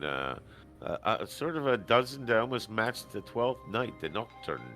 Um, and it's it's you're lucky that uh, the uh, the longer campaign is you guys are gonna have to go there a day or ahead of time, and work at the house, get ready for the party. But you guys are getting off easy this year because with the rats and the weather, and everything just got accelerated. And we're coming to the uh, Ziesel Bolgrav Burgrave mansion on the evening of January 6th. The Epiphany to some, the 12th night to others, the Pertenlauten to some. And Wilhelm pulls you up, and you all have known Wilhelm. He's the handyman, the go-to man, the carriage driver, the teamster. He does everything for the orphanage. He's a good man of good heart, and he says to you how they all have the night off tonight, because tonight, much like other holidays, is a night when traditions are exchanged, roles are exchanged. Um, the master becomes the worker the master, and they have all been given the night off. Uh, and he just says to you, "Hopefully, I'll see you in the morning. I'll get you all home, and you have a wonderful night. And please remember and do everything the Frau Holder has offered to you. all the lessons she taught you, she has your best interest in mind. And he lets you off the carriage. I'll be going with you and have a blasting good time.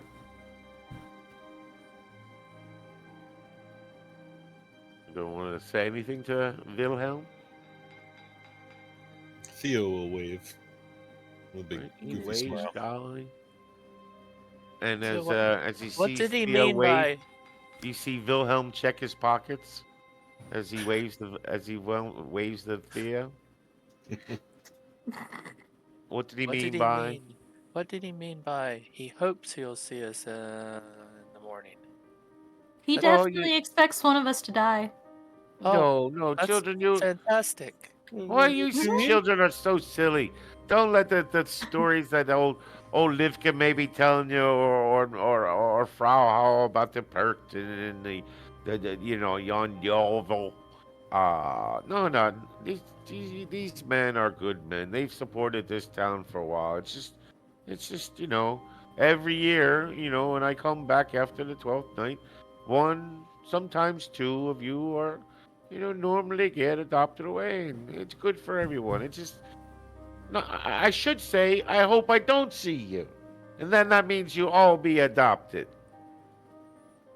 Um, uh, is there not some sort of special paperwork that has to happen? We just get adopted and swept away in one night? That we don't go back and collect any of our things or see our friends? Paperwork. I don't know what the frick does. I've been doing this for years. Gerda, you almost killed Wilhelm. Look at him. My intelligence is known to kill. It's just this weather. It's getting to me. This rain is coming down upon my head. Why do I need to be off? I'm getting home to my family tonight for our own 12th day celebration. Tonight, the wife will let me be boss. And he seems quite pleased with the prospect and his joke. I like that, actually. That's me. That's IRL, baby. No, don't worry. Paula's not going to let either of us be boss, I'm sure. Paula never lets anyone else be boss. Paula only thinks she's the boss. I say Well. very quietly, quietly, so she can't hear, actually. I kind of wink at Berta when she says that. Mm-hmm. Children, come inside. Get out of this poor weather. You'll be bringing it all in with you. Scurry inside. So Yeah. you see this man at the door. He opens the door and brings you in. And it appears the party is in full swing already. I think I may have deleted that photo. But I got it. I can get it. Watch this. I lean over to Theo and I go, "He looks more starved than I am. Yes. I thought this was supposed to be a dinner party." I am hoping there to be food. I'm hoping to have And carrots. you Why see, carrots? All we get is flaxseed and potatoes. Yeah, but what's special about carrots? It just tastes sweet and good to me. So keeps Alright. your hair so red. I like the orange color too. So everything's all Right, dull I and need bland. Carrots. Honeyed carrots are very fine. I bet you we. Guess Maybe if I we was get- a carrot head, I'd like them too. Have you ever eaten meat before? I've never tried meat. Maybe they have meat. Well, I don't know how much meat we should be eating. Didn't that book say something about the feast night? You should only eat Yes. fish? Is it fish So meat, gross. though? Isn't fish meat? Well, Chili. You know, Protein is protein. Well, Smarty Pants Berta should know that.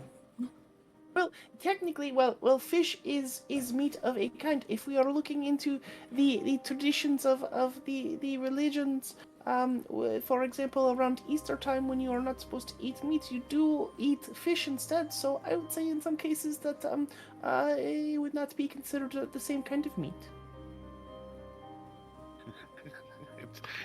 That's just that's as elucidated as I feel after a I was- good sermon. I just look at her and I'm just like completely have nothing to say. What did she just say? What? What? Sounds like the father. Yeah. Sounds like Sounds one of like those Bishop sermons Noble. that I don't listen to most of the time. Children, I'm so glad you've all gotten here. Oh, welcome to the 12th Night Festival. It'll be the best of all time, and we have everyone we understand. Everyone from the orphanage.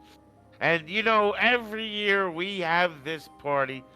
Well, before I introduce, huh, before I speak of my beloved, let me, let me, let me tell you, let me quell some of the rumors you may have been hearing. I know it's been a rough year, and the past few have been a bit sparse. We've had, I'm a great landowner, and my lands, they're still fertile, but the land has lost its people. The people are leaving these highlands on this ferocious border here, and you children, I've always felt a warm spot in my heart for you, my children, because of my beloved daughter, the Burgravia. And I've always kept up my support of the Queen of Heaven because of all the support she's done for our family. But my lands have become fallow as men have left. And I hate it sounds like I may be trying to ruin your festive occasion, but no.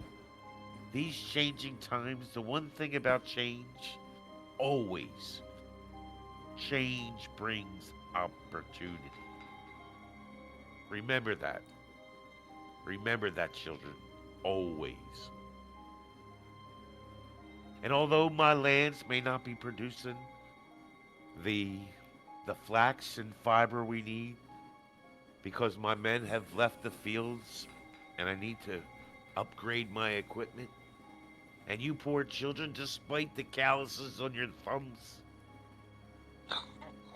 from crushing and threshing that flax and threading it and treading that treadle with their foot to spin that fine linen, the homespun linen from the heart of our ground. But the opportunities lie now in what we can do with the future. Many of you, some of you older children, are well above the age many other children are working. Some of you are about to age out of the criteria of the orphanage. Some of you are well learning, very smart, great with numbers, or mechanics, or intricate little machinations. And we think, with the men I have assembled here today, and he points to this crowd of very wealthy looking burghers, captains of the fledgling industries of Bavaria, maybe not so far as Munich, but certainly Regensburg, the great city of Regensburg. And these men have all these opportunities for you. And not just in industry. We have a man here who's a newspaper man, who has contacts throughout the cities of Germany to make all of the networks communicate. And we need people who are smart, able to read and write and run and hide. There's a borderline crisis. So I'm telling you all this Because each of you will hear what you choose to hear.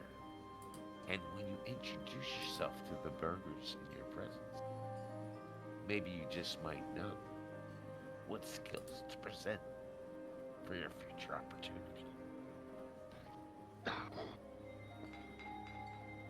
So, now that being said, children, this tonight is a night of celebration and opportunity.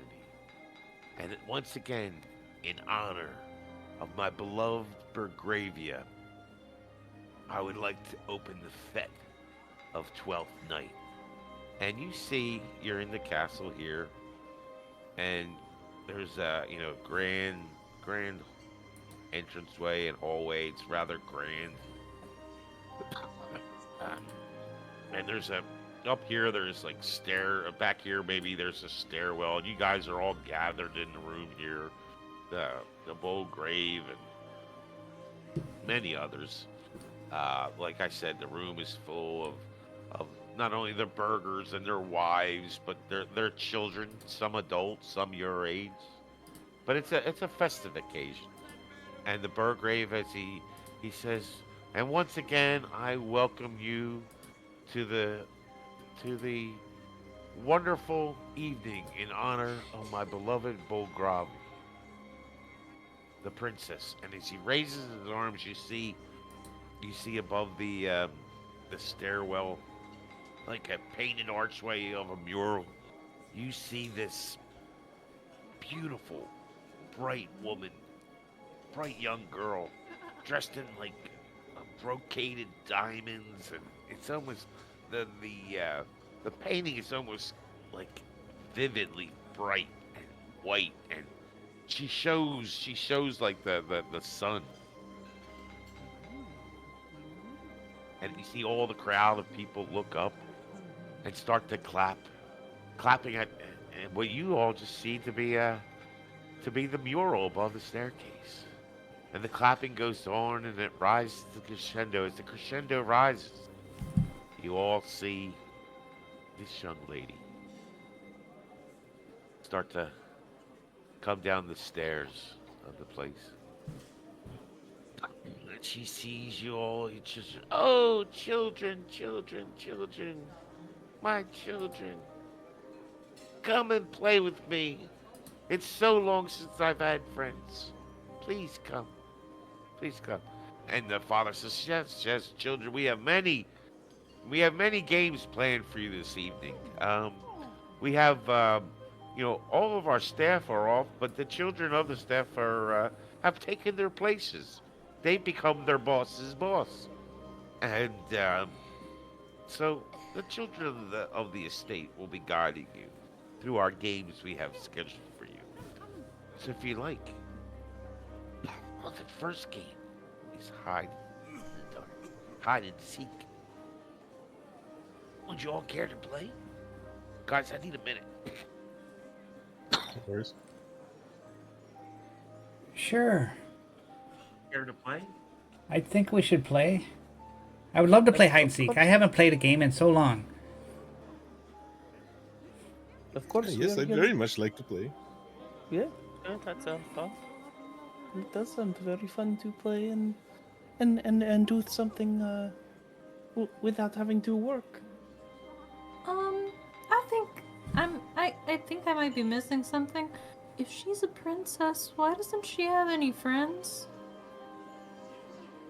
This is a good Princesses have to question. be kept away from others. They have to be, prim and proper, and just, their friends are selected.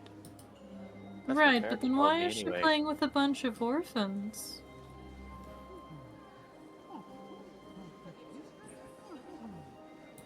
Because Just- because Odo, because I'm here. What do you think? I don't think she knows who you are, Paula. Berta, what do Why you don't you think? go Why is she introduce playing? yourself? Why is she playing with a bunch of orphans? You know more about these things than us. I know things in books. I don't know how to talk to a princess. It just seems a little weird to me, but It is a bit With strange me, that let's have fun. I think we'll have the most wonderful time. and she starts, "Some follow me," and she starts walking you through the halls of the castle, and you see her light a candle, and you guys are following her, and it gets darker as she starts to go through passageway, and she tells you, Father has put in, just had new pipework put in this new section. It's supposed to bring the radiator heat all through the house, and radiators were an invention already, boilers. Um, and as she's walking you through the hallways, you see, oh, this part, don't mind it. This is go to the west wing. It's under construction. And this, guys, is when I think we're gonna play a little cartography. So, if you hit the draw button, which is the second from the right, you're gonna be following. I'll show you what you guys are following for a second. You're gonna be following that candle, and hopefully that doesn't occur. But so the princess is here with her candle. She says, "All right, I want you all to wait here." You want to ping that one more time? I feel like we could start with that free dot, right? We're just gonna Yep. draw a little Yeah. box around that. Yep. All right. So she's standing there and she says, "I want you all to wait here." And she lights the single candle and she walks ahead of you about 15 feet. "Can you still see me?" she says. And I think you can still see by candlelight at 15. Certainly, even from the dark. You know, you're not seeing 4. You're just looking at the light. You see the light. "Let me go further." And you're seeing the... You're seeing the candlelight. All of a sudden extinguishes.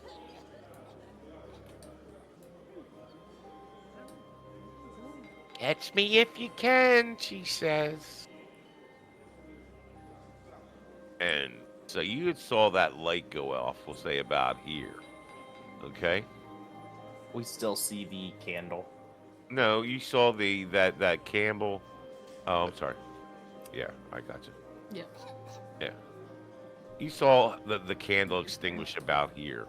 And, you know, it appeared to be, you know, a straight hallway. Okay. Were there indentations? You don't know, but you could certainly run your arms along that hallway as you approach.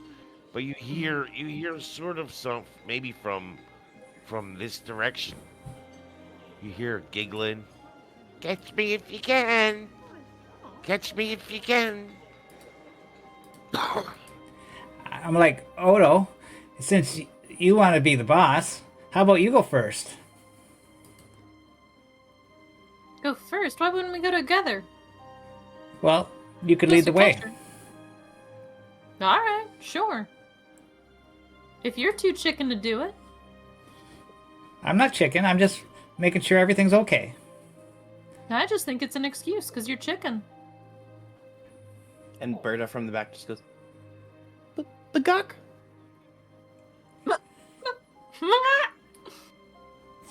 Theo I'll show you. lets out a quick chuckle and then like stifles it. Oh, you guys Sure can you throw will, your Paula. tokens- You guys can throw your tokens on that board there, so I know the order you're in. Yeah. Who's leading? I'll move I on don't- forward Odo's- while they're Odo's leading. picking. I don't think anyone I'll step has. forward.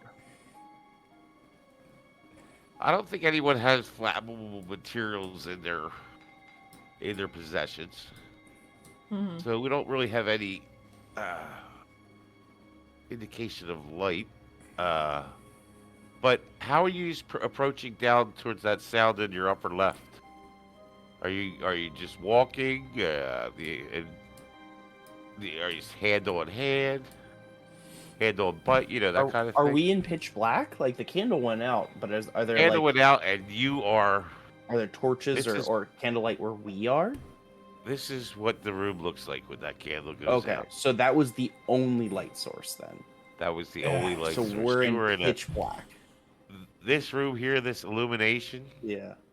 was Was her just the meager candlelight. candlelight she was Okay. providing. So she took us into the creepy underbelly that she knows in pitch darkness.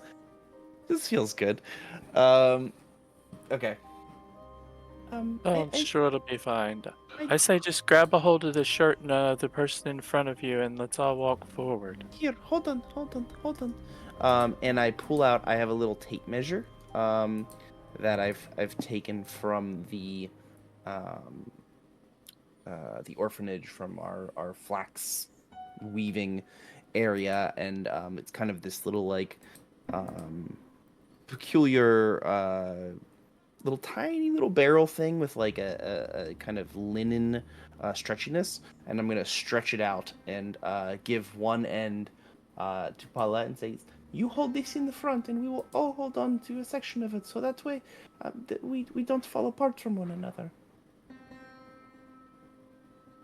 When it went Well, dark, actually, this is one of Berta's privileged possessions because, as she is generally viewed as the smartest of the group, she has this and another tool for uh, rag trade, as we used to call it in banking, but the fabric industry. She has this tape measure, which she's uh, allowed to maintain possession of because she is required to measure and cut the final products. when it went Does she- dark, like Theo almost immediately fell over. You just hear like the scuffling sound and a big thunk. Down. Oh no, Theo, where are you? Stand up, it's okay. And there's a tremor all through Bert's force the entire time too, as she has the terrified or frightened condition already from pushing the night before. Her fears are only rising as she sees her friends get scared as well. So I'm you not guys afraid. It's okay. Come on. You creep your way forward. Are you hands on walls? Are you crawling? Are you Oh, you're all hand in hand and holding on to this tape measure as you're? It's almost like one of them little kiddie parades you see walking in the cities where they have the little kids out for what do you call that, field trip. Everybody, yeah. each hold their hand. It's like Each hold kiddie each other's leash. hand, and we'll walk slowly. Yeah, I think that's the right call. Yeah, Yeah, I'll put Theo's my hand holding on the tight. wall. Yeah, I'm gonna follow along the wall since I'm in the front. Okay, And there's a frequent tug as I stumble often. Bernhardt's and Otto, or if I was Canadian, Odo.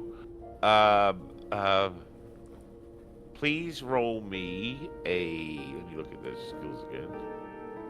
Please roll me a vigilance roll. I think is appropriate here. Ooh, okay. Okay.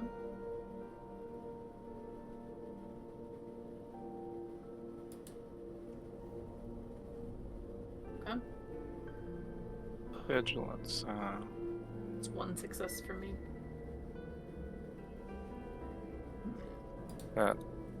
It's a terrible skill.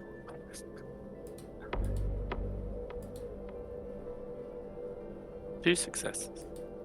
All right, the two of you actually being the scout lead point position there. You're feeling along the way, and Barinholtz, you actually feel a door to your left, probably about that right where that block is, about 10 feet in front of you. But he must have not have been checking the right side as well, because about right where Bernholtz is situated right now, Otto finds another door that leads off to the right. I mean, it sounded to me like she was going left. Well, I think there's a door over here to the left. Do you want to check it out? I feel like that's a better bet than the other direction. So let's move up here to where the door's about here, right? Where I'm at? Yeah, yeah. Okay, so I will open the door. Not that I'll see anything, probably. As you open the door, Omega, could you play that video? Do it, brother. Come on, we got it. No. You sure, man? Bode well. I'm sure, man. It's gonna be great. I don't know, man. I don't know if I would work, actually. Okay. Let's try it. If it don't work, I got something else. Nobody's gonna see it though. Like the players won't be able to see it. Why not? Right. Oh, your Twitch? Yeah. Get the Twitch open. Here, I will give it all I to have you. Twitch Go open as watch well. it. If you We just can play it all on watch Twitch, it. you Hang can on. see it. Here, I got it for you guys. Yeah, there's a door on the right, but I mean, it seemed like she went to the left from the sound of it. Oh. I don't know. Maybe she's trying to trick us. Why don't we go ahead and try the other door? Maybe she's Alright. playing games with us. Maybe she's not a very nice princess. I mean, I think the whole point is we're supposed to be playing games, right? Right, and I still remember that some of the children don't come back. Let's try the other door. Alright. I'll open the door to the right, I guess. Okay. And as you open the door to the right, you find a spiral staircase that leads upwards. Okay. You know, one of those, well, spiral staircases, I guess. I can't say it any better than that. Old stonework. The door you open, I mean, the castle, as you've seen up here, seems less pristine, less polished, less princess-like than the rest of the castle you noted to date. A little more careworn and older. Maybe a secret place where the princess likes to play always, or maybe a place that's been left abandoned. I think up's a good idea. Let's get out of this dark dungeon. As you open that door, you see like I said, the spiral staircase leading up. Do you guys want to go up or continue down? We'll say north on the down the corridor. We're supposed to be looking for the princess, and I don't think she went this way. Yeah, So you don't think she went up? No. No, I think she went either forward or to the left. That's what it seemed like. Yeah, I don't disagree. I just don't want to go into the scary room with all the people with the fire. I don't I want mean, to do you go want to left. find her or not? Just don't want to be down here anymore. I say we keep going forward then. I didn't see her in that big room with those people dressed up. So let's keep going forward then. What do you think? I don't think you could have seen her from that anyway, but let's go forward, I guess. I just think that we'll end up coming back and looking in that room anyway. It's up to everyone. It is. That's fine.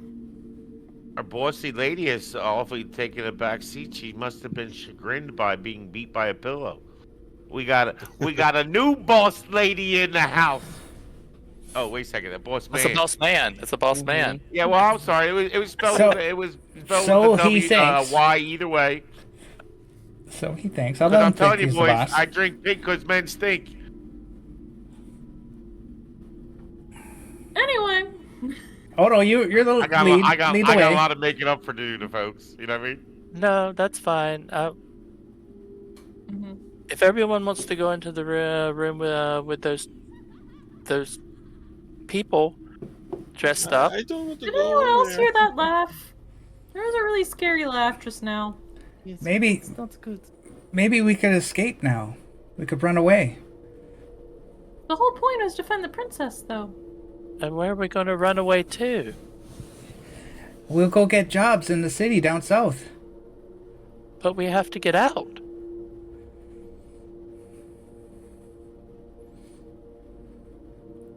Well, What if let's this- move on forward. We know where this door is, so let's continue forward. I'm gonna check the walls and I'm gonna start moving forward, and hopefully everyone is. We're doing the tug along, so. Mhm. All right, so this corridor keeps to extend well past the edge of where I drew that room to be. So you go at least 25 feet, and you're dragging your arms along the sides, looking for doors, because you guys are walking in pitch blackness, and 25 feet. Why don't you all give me an agility roll? Oh, jeez. Aw, Not exactly shit. Vaesen-esque, but what the hell? Agility. This will be. That was way better than Oh, I thought it boy. was gonna be. Oh boy. That's good enough. That's a double fail for me. Failed. Oh dang. So it looks One like only success. Berta are two young ladies. The boys, I see the boys are either trying to be, extra bravado and pushing their way forward, pushing past to show their strength, moving too fast at the front. But somehow the young ladies got knocked over by these bruisers, and you know, um, you know what? Omega, roll me a 1d6. And you as well, Berta. Okay. 2. Okay. 1. Oh, Berta, I'm sorry, but you fell rather hard. Mm-hmm. And, you have some possessions, I think, that one of them you may have fallen on. And you are carrying something that could, you've already have everybody holding your tape measure. Falling on a book could make you go out of breath, but I don't think that's really what you fell on. That's unfortunate then. Yeah. I mean, it's I guess not a major, nothing, Sure. I guess I fell on the scissors I've brought with me as well, because everything about this has gotten scarier and scarier, and I wanted protection. So in my little jacket pocket was the pair of shears to cut the flax, the spun flax with, and I guess I've jabbed myself a bit. Yeah, and you got a little poke on your, maybe, I mean, I don't know, it was on your hip where you had them in your waistband, but you got a little thing. I mean, it's nothing that would cause too much, but a little kid that hurts and certainly causes an owie, and makes all those boys look at you. I mean, there's a little blood, maybe a stitch or two. One of our friends has a rather interesting kit that he uses for his hobby that he might be able to help you with. I guess after I fall, I just ow, ow, ow, ow, ow, ow, ow, ow, ow, ow. And yeah. Erica, Well, what's but wrong? no one can fucking see anything. That's What's what I'm wrong, stitching Berta? after them. Like, I stabbed myself on. I have a pair of scissors, and I slipped. We were pulling along too fast, and I jabbed myself, and ow, it's cut me pretty good. Yeah, but without light, poor Theo will be operating blind. That doesn't sound like such a good idea. But you're a tough girl, right? And I think Theo has had worse. He had an option that didn't get picked, but it was called had worse. And so he might be able for a little insight. I don't know. I mean, you've been hurt quite a few times, haven't you, my man? Oh yeah. What should she do with that? I think in the dark I'm not doing much. We need to get somewhere with lights. I can help you. Yes. Okay. So, Well, there was light back there in that room. I'd rather be stung and find a different light. so do you devise some? I would think I mean, even if you don't know first aid, young Berta, you know that. I mean, you usually put your hand on something that's bleeding Of either course, way, and yeah. I'm you gonna. I apply guess. direct pressure despite Right. lack of knowledge of medical or anything. And you quickly staunched the little dribble of blood that was coming through. Mm-hmm. Is everyone all caught up with and together and at the end of the hallway there? Yep. Yeah, In the middle? You guys are all I'm gonna move a Bertha's little at the slower. end, and Yeah, I'm gonna Well, move a little slower because I don't want to jerk her and trip her again. I kind of feel bad that she fell and got hurt. well, you're at the front there, Bearhawk, so you slacken the pace, and she was at the back, so maybe she was just trying to keep up and wasn't jostled by the others. And as you move forward, the hallway continues for, I don't know, another 15 feet, and you find a a T, a hallway T, where um, you guys have a choice to make. And why don't you tell me which direction you choose to go? Do we see any light either way? It's pitch black, continues to be pitch black. Do we hear anything either way? You don't hear anything either way. 50-50 chance. We heard her, and it sounded like it came from the left. So maybe it was the sound waves bouncing off from the left-hand side and just coming down the hallway straight. Okay, then I will go left then. This sounds good. So move around to the left. As you guys turn to the left, you see that the hallway eventually, it just seems to go forever. And at the end, you see a window that is letting in a bit of light. And it reveals to you a less deteriorated hallway, one that's doesn't appear to be under construction, has wallpaper on it. You see some paintings down the line, down the hall, and the light from this window letting in the moonlight has revealed to you. Actually, you guys need to roll me some observation rolls, and instead of doing it like a group thing, I'll let each of you roll it separately, because I think that's the way to be kind here. Alright. Observation. Alright, yeah.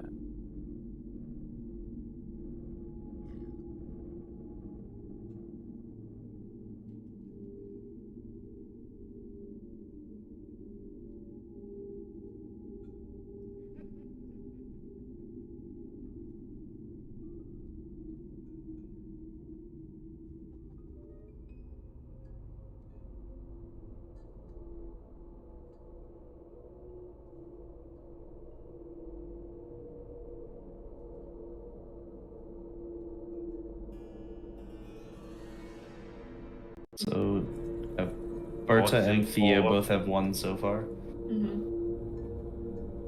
Give me an observation roll, Paulsig. I'm guessing Bernhard also looks like he has one. You got one from Theo. My bud. No, I don't have one. 5. I have a 1 and a 5. Oh, the total's 6. Sorry. Yeah. Distracted. Yeah. Omega, give me a observation roll. It'd be 1d4. I don't have it on my sheet. I gotta do it manually. No, it wouldn't be. That's four sixes. No, Omega. You 4d6 you're rolling. You rolled d4s. 1 6. So that's 3 total, right? Yeah. All right. Yep. So you guys see. Oh, let me clear that. Grab the right tool. You guys see these. If you want to make them bigger, you certainly can to help me out. But you see these posted on the wall.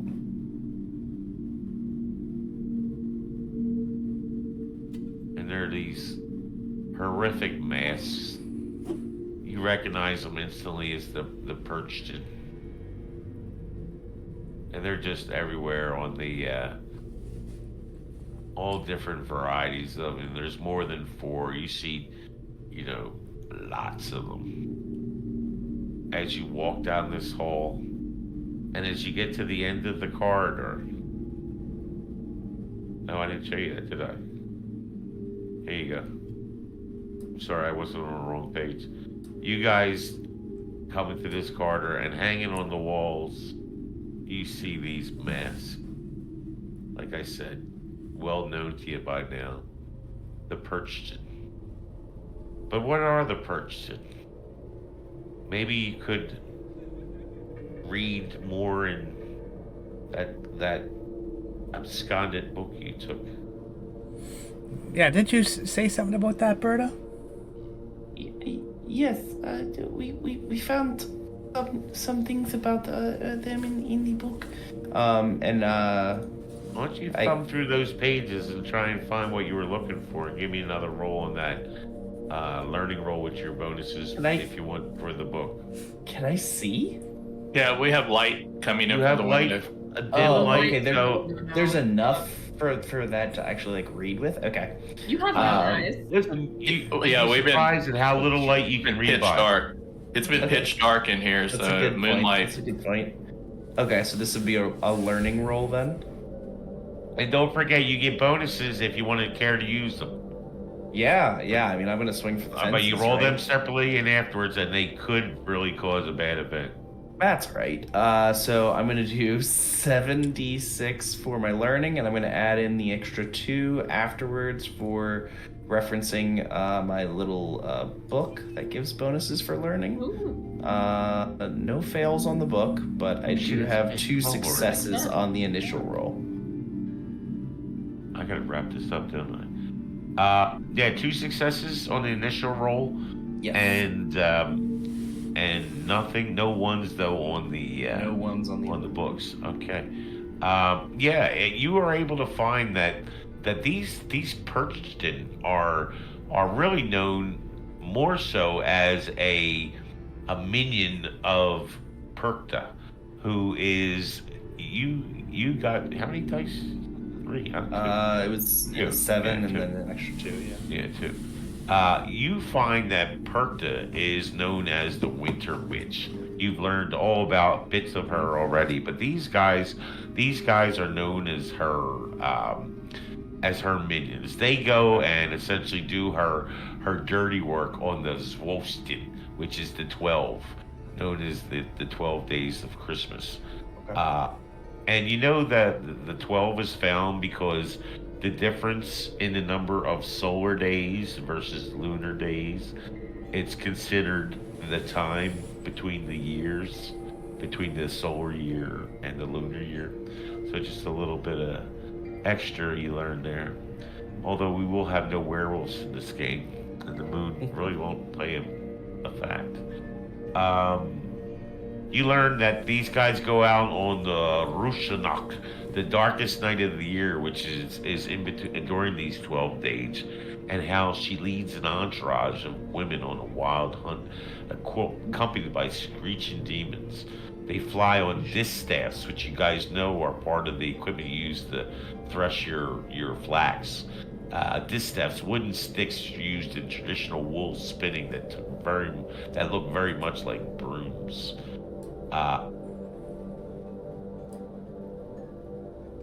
Worshipped among the Germanic nations of the continent. one of the most powerful female divinities you find. And then you also see something about witches, about appearing in three forms. They be the maid, the mother or matron, and of course you all know, generally, the scariest of them all, the crone. And guys, I know I'm running late. What do you guys want to do? I can get us to a popping end point, or I can get us to a halfway popper and end it there. Any chance of making this a two-shot Omega? I don't know. It's up to everybody else if they could do it again. But I think we can find another day to do it. But let us keep going, and I'll get this done in 20 minutes. All right? Sounds Is good. that okay for everybody? I know it's getting late. Yeah, that works for me. Yeah, I got a cap at 1. Yeah, I'm sorry, guys. I didn't It's all realize good. it was going that long. Yeah. I have a way of talking. So let's go back to our map. You guys have seen these masks here, and you've had different adventures already. Some of you have told lies and learned lessons. You've seen beasts that could have been scary. And like I said, at this intersection here, you find 2 doors. A door there, and a door to the north. I'm not on a map. Am I supposed Yeah, I'm to be? still seeing masks. My bad, guys. All good. Okay. You find a door here and a door here. You know, both of them closed, but I'm just trying to draw quick. So right where Baron says there's the door to the north and to the south. So here.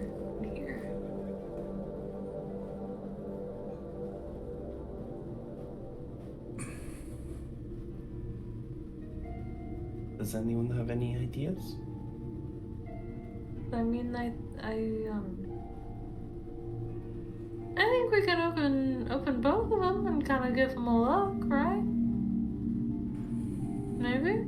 As you open both doors seem to open onto spiral staircases. And remember what the Bullgrow's mansion looked like. There was many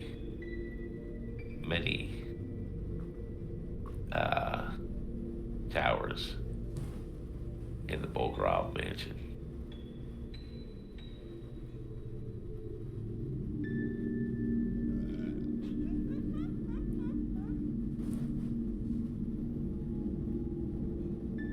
All right. Well, does anyone have a lucky direction? I've been always partial to right. Okay. Can't go wrong with right. Well, that is very clever. That is very clever. So you guys move into the right tower and you find yourself traipsing up a spiral staircase. It's got, bits of dampness in it. As they say, damp rises.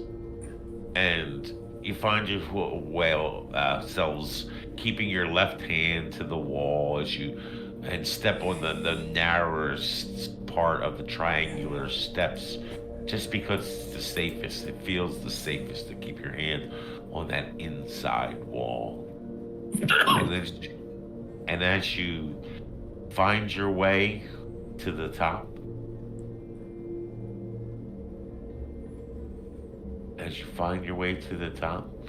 you come to a trapdoor. Young, strong, and swarthy Baron raises it. And in it, you see a dust-filled, cobwebbed, damp, dark, and dank bedroom. Not the bedroom of a pauper, but of a princess. A princess that is emblazoned on the wall of the original staircase you climbed. A princess that was seen by all of you, but was she seen by everyone? If you recall, the Balgrave said it was in honor of his beloved as he pointed to the mural. Everyone cheered for the mural. Only you became enlivened when you saw the gracious beauty who now rests in this bed. This pretty girl who led you through traipses and tribulations, and who looks at you as she breathes a slow kiss. You feel the air come colder. You see her features more mature, as if she's not such a little girl anymore. And if you guys look at the sheets, I'm going to make Bulgravia be visible to you. And the Bulgravia, as she sits up, can you see her, guys? Yeah. She should open up on your sheet list. Mm-hmm. Yep. I need glasses. We're back to the book, guys. I need glasses. As you see her, the one closest to her, the fine Barinholtz, she's going to blow the mayor's kiss at you. As you approached her bed,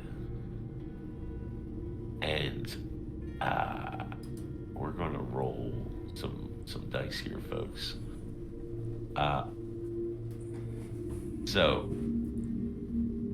what are you guys feeling? Barinholtz, you were the leading the way. You were closest to, as you went in, you saw the beautiful bee sitting there, laying there in bed, and then she sat up, seeming to transmorph, not into something horrific, but something that, enticed you more, maybe even.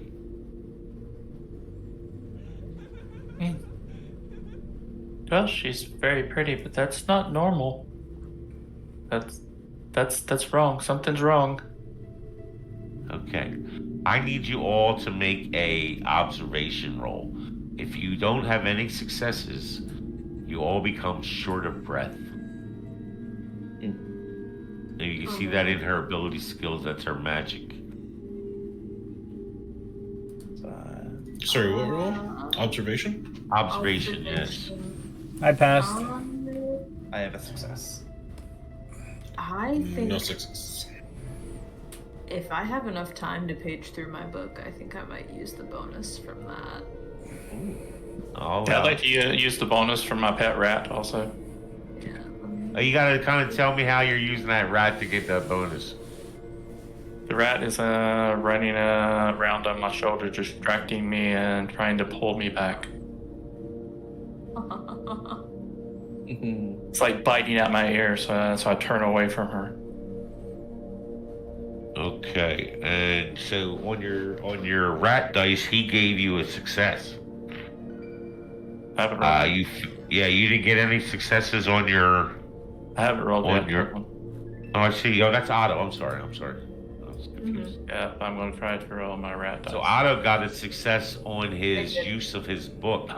Nope. Nope. Why don't you walk me through that, Otto? How that worked? That's a great question. Specifically, so it's kind of a Shakespeare-esque book, but it is titled Knave's Handbook. I think something about showing up in this room and this situation has Otto like very off balance. Like he really wasn't expecting this, which isn't super common for him. He can genuinely like read a situation well enough, be like, okay, here's what is gonna happen, blah blah blah. This has him very caught off guard, and I think just kind of a quick like leaf through just has him like more focused and more in his space of like, okay, like I'm wrong-footed by this, but I'm gonna make this work for me. There's a way to turn every situation to my advantage, and just that kind of mentality. I can certainly see how you stanchioned yourself and shored yourself against the loss of breath and the fear and the confusion that she caused. However, our poor fair Bearhearts, the brave Baronhearts, trying to rely on his good friend Pet Welty, has thrown 2 dice in his own attempt. And why don't you read what the Welty Pet can do for our friends that are still watching? Baronholtz. Okay. So, Bud can provide up to 3 additional dice for any test. Welty can provide. Right. Welty can. If consulted or struck prior to the round, Welty's dice rolled separately, and 1 or 2 results could be an ill effect. And what did you get on your 3 Welty die? A 2 and 2 1s. A 2 and 2 1s. That sounds like a shit show. And as you see this rat sort of run and scurry around your shoulder, trying to keep you from succumbing to loss of breath, it jumps from your shoulder at the witch. Oh, I said it. I can put it on.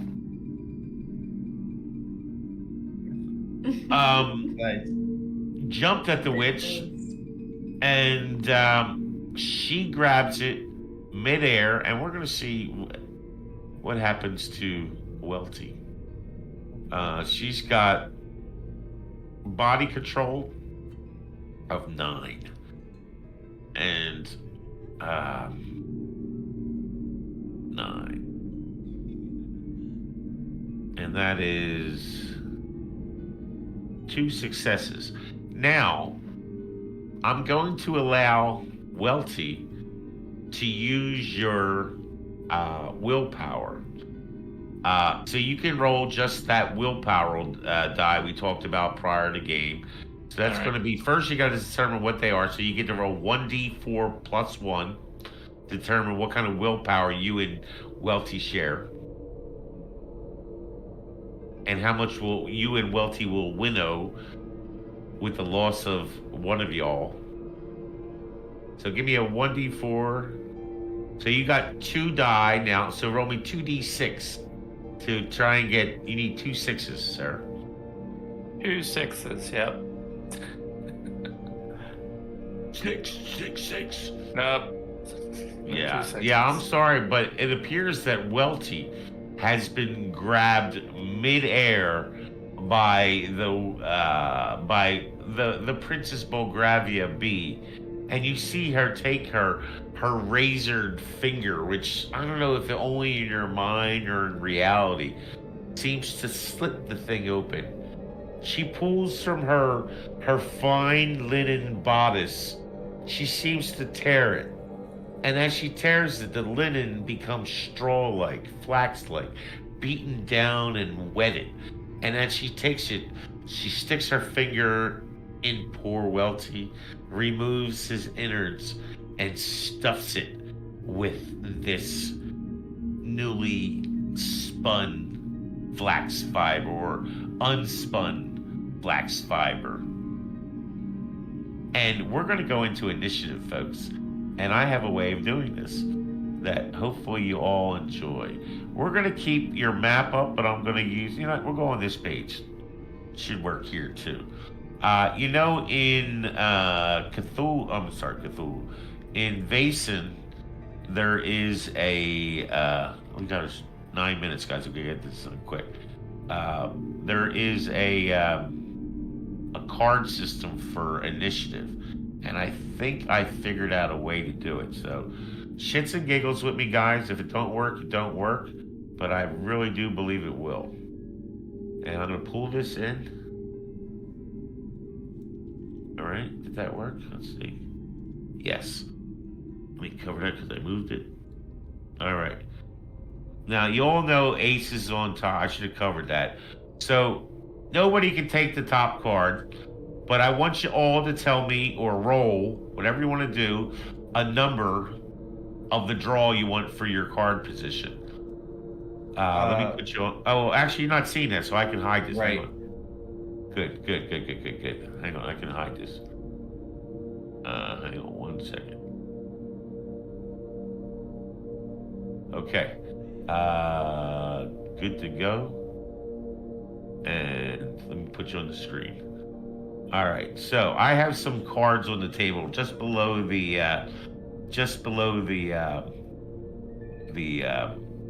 candle that's flickering.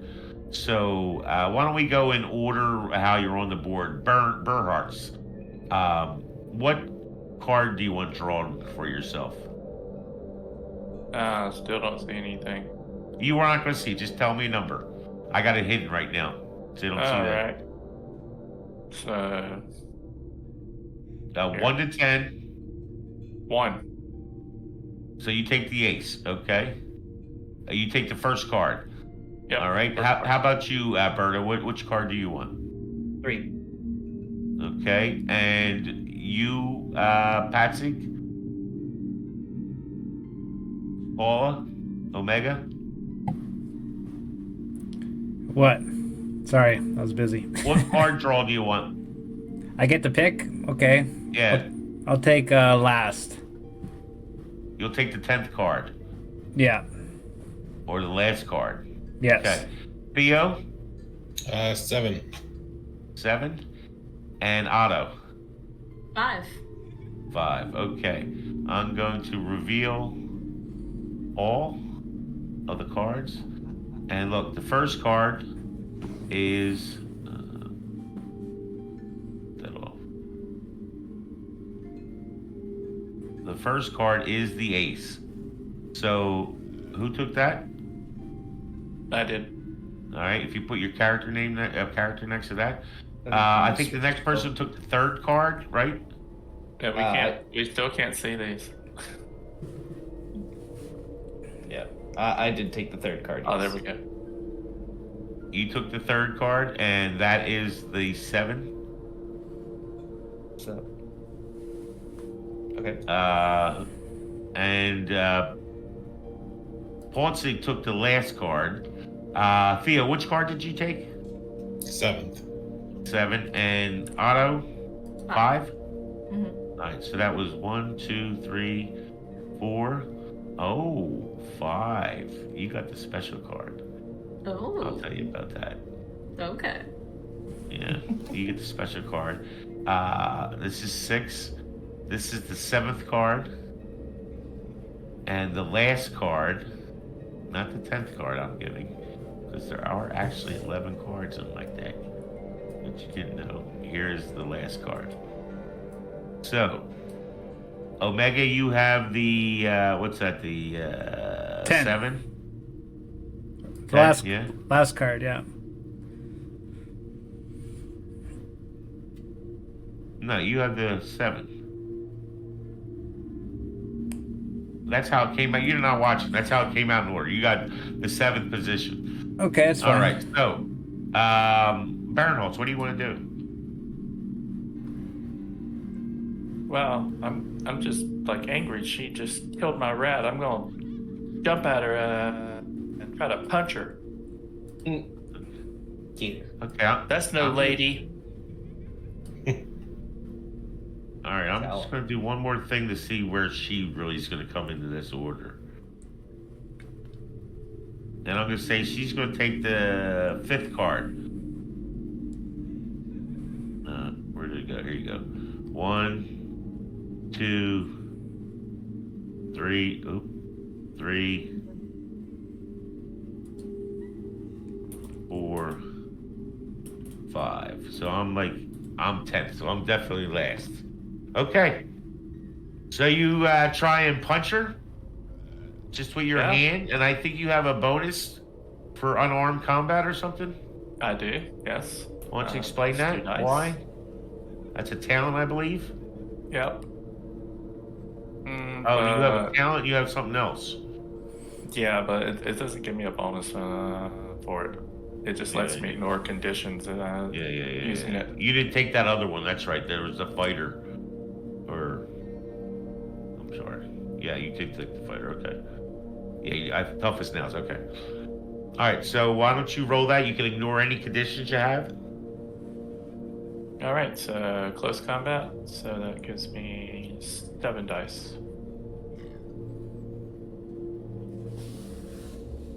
And I'm going to push it. What condition are you taking? Where are my conditions? I'm going to take angry. Because I'm very angry with her. You were angry you didn't hit her. Yeah, very. These dice are terrible. I'm more angry now. All right. So you have failed your push roll, and that's going to take us to. Oh, I'm sorry. Actually, Otto, that fool's card you got. You can actually either choose to move into any position, or stay in your position and take a second subsequent slow action. Ooh. Okay. Knowing that she's going last, I think I'll stay and take a second slow action. Okay, and you're gonna stay there. So our next battler is with the 7, right? Or no? What are you, Berta? There was a 10 card. I think you had said a 7, but there's a 10 card for the. All right, so you're 10. Yeah, okay. Paul is. So next is Paul is next then. Paul, what do you want to do?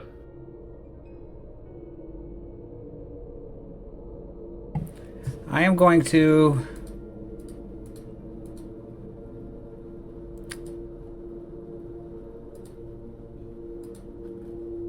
I'm going to throw my brush at her with the range combat. Your brush doesn't have a ranged combat ability. If you look at it, you can throw that whistle, use that whistle like a flail. But that ivory brush is a close combat weapon. You see the bonus I gave you there? Yeah, okay, I'll go at her with the. I mean, you can throw it close combat, but you won't get that bonus, is all I'm saying. Yeah, and I'll lose the brush too. So, okay, I just close combat it. So that'd be. Do I roll now or waiting? No, you can. I let you roll right. Yeah, burnout. Yeah, roll now. So you're rolling your. I want you to roll me your close combat with a +2. So that's 8 dice. It looks like. Yeah. Not 2 hits. Okay, and I forget. Do we do damage in this? Yeah. Why don't you roll me a 1d4 halved? You mean 4d6 halved or 1d4? 1d4 halved. Okay. So I got 1.5. I thought I rolled a 3, but I thought I rolled a 3. What are you Okay. doing, Canadian math? Visuals look like a 3, but I was looking at that. Arbitrage, man, arbitrage. Yeah, so you get 1 point of damage to her. Okay. And let me look at her. I don't really give her hit points. But she's going to take a condition with that first thing. No, that's if she pushes. I'm doing it wrong. Okay. All right, I'm good. I know where I'm at. All right, so you gave her a point of damage with that hairbrush. You want to tell me how you crack her with it? I just take take the back of the brush and I just swing hard at her cheek, strike her at her cheek. Take that, bitch. A pretty faced young girl. All right. Theo, what are you going to do? I failed the, what is it, the kiss? Does that affect what I can do? You're just breathing heavily. Actually, what happened? It wasn't the kiss that she put. It was the shortness of breath. Okay. And it says take mental damage. Oh, I'm sorry, I forgot to tell what you did. Thank you for following up on that. So you have to take one mental condition, and you lose your next slow action. So you could leave the room, but you really couldn't attack. Thank you for being honest. No problem. So I think if I'm, it was a mental condition? Or does it matter? Yeah, mental condition. That's it. Okay, I think if I'm having a hard time breathing, I'm gonna feel hopeless in this moment. And I don't have, there's nothing I really feel I can do. So yeah, I think I would back up. Back sort of maybe out towards the back of the room. Okay. And I probably should have came to Otto sooner, but we're going to go to Otto next and then Berta.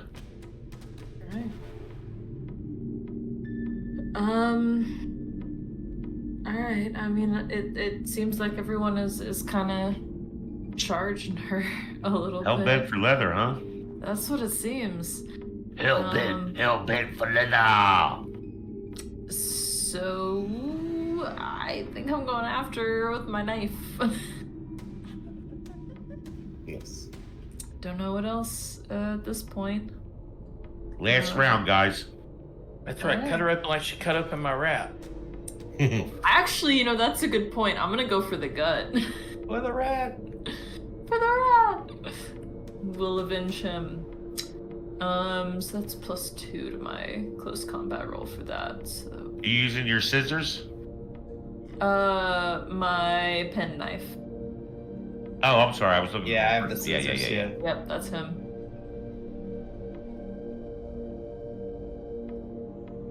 So yeah, there it is. And there are no successes in that. Would you like to push that? You know what? Sure. Why not? This feels like a moment where that would be doable. I will take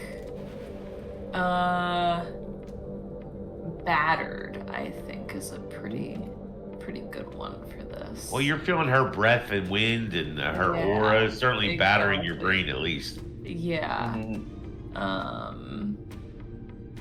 And we'll roll that again. Wow, that's worse. Okay. Oh no. Yep, nothing's going right for Otto. No, Yeah, and we are going to move over to Berta, our wonderful little brainiac.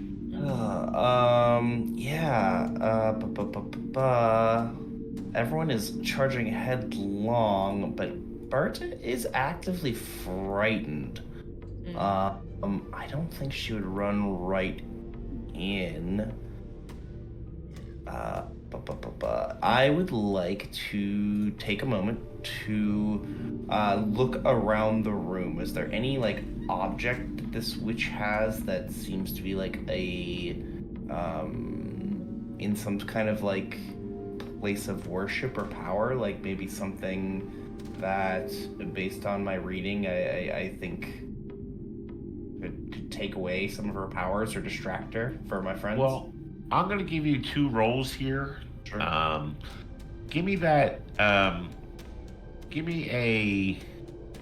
Well, I'm going to say something that draws your attention without a roll, obviously, is you see sort of a girl's little coterie of dolls, all stacked and stored on like a mini bed, a day bed. That sort of has, it just seems overflowing with these dolls. Gotcha. And Okay. yeah, you can certainly go over and take a look at that if you like. Yeah, I go over to these dolls that seem like they would have been precious to her, and I take out my scissors and I start cutting the dolls up. Oh. Wow. Oh, okay. As you grab this doll and you start cutting into it, I need you to roll me a straight fear roll. Oh boy. Okay. What's Either Ooh. logic or empathy. It looks like an empathy or logic roll for you. 5 times. Yeah. Okay. 5 die it is. You wait a second. Less conditions. Oh yeah. I'm frightened. And so you have how many? 2 now? Oh, just one. Did I get a Oh, do I have? No, I just tapped that. Oh, I thought you okay. just said you took another one the other. Okay, just one. You're just frightened. Yeah, Okay. just frightened unless I got one for the scissors, but I didn't think that I. No, you didn't. No. Okay, then yeah, just frightened. So that'll be down 1, Okay, so one, yeah. 46 then. 1 success. 1 success, huh?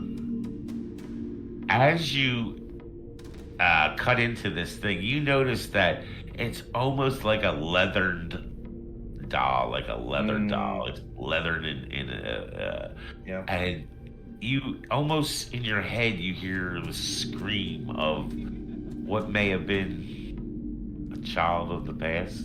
Oof. But is that in your head? Is it just the screaming of your friends around you fighting this crazy little princess? But you see straw, and only straw, empty from this belly. And with that, we're going to end the session tonight. All right.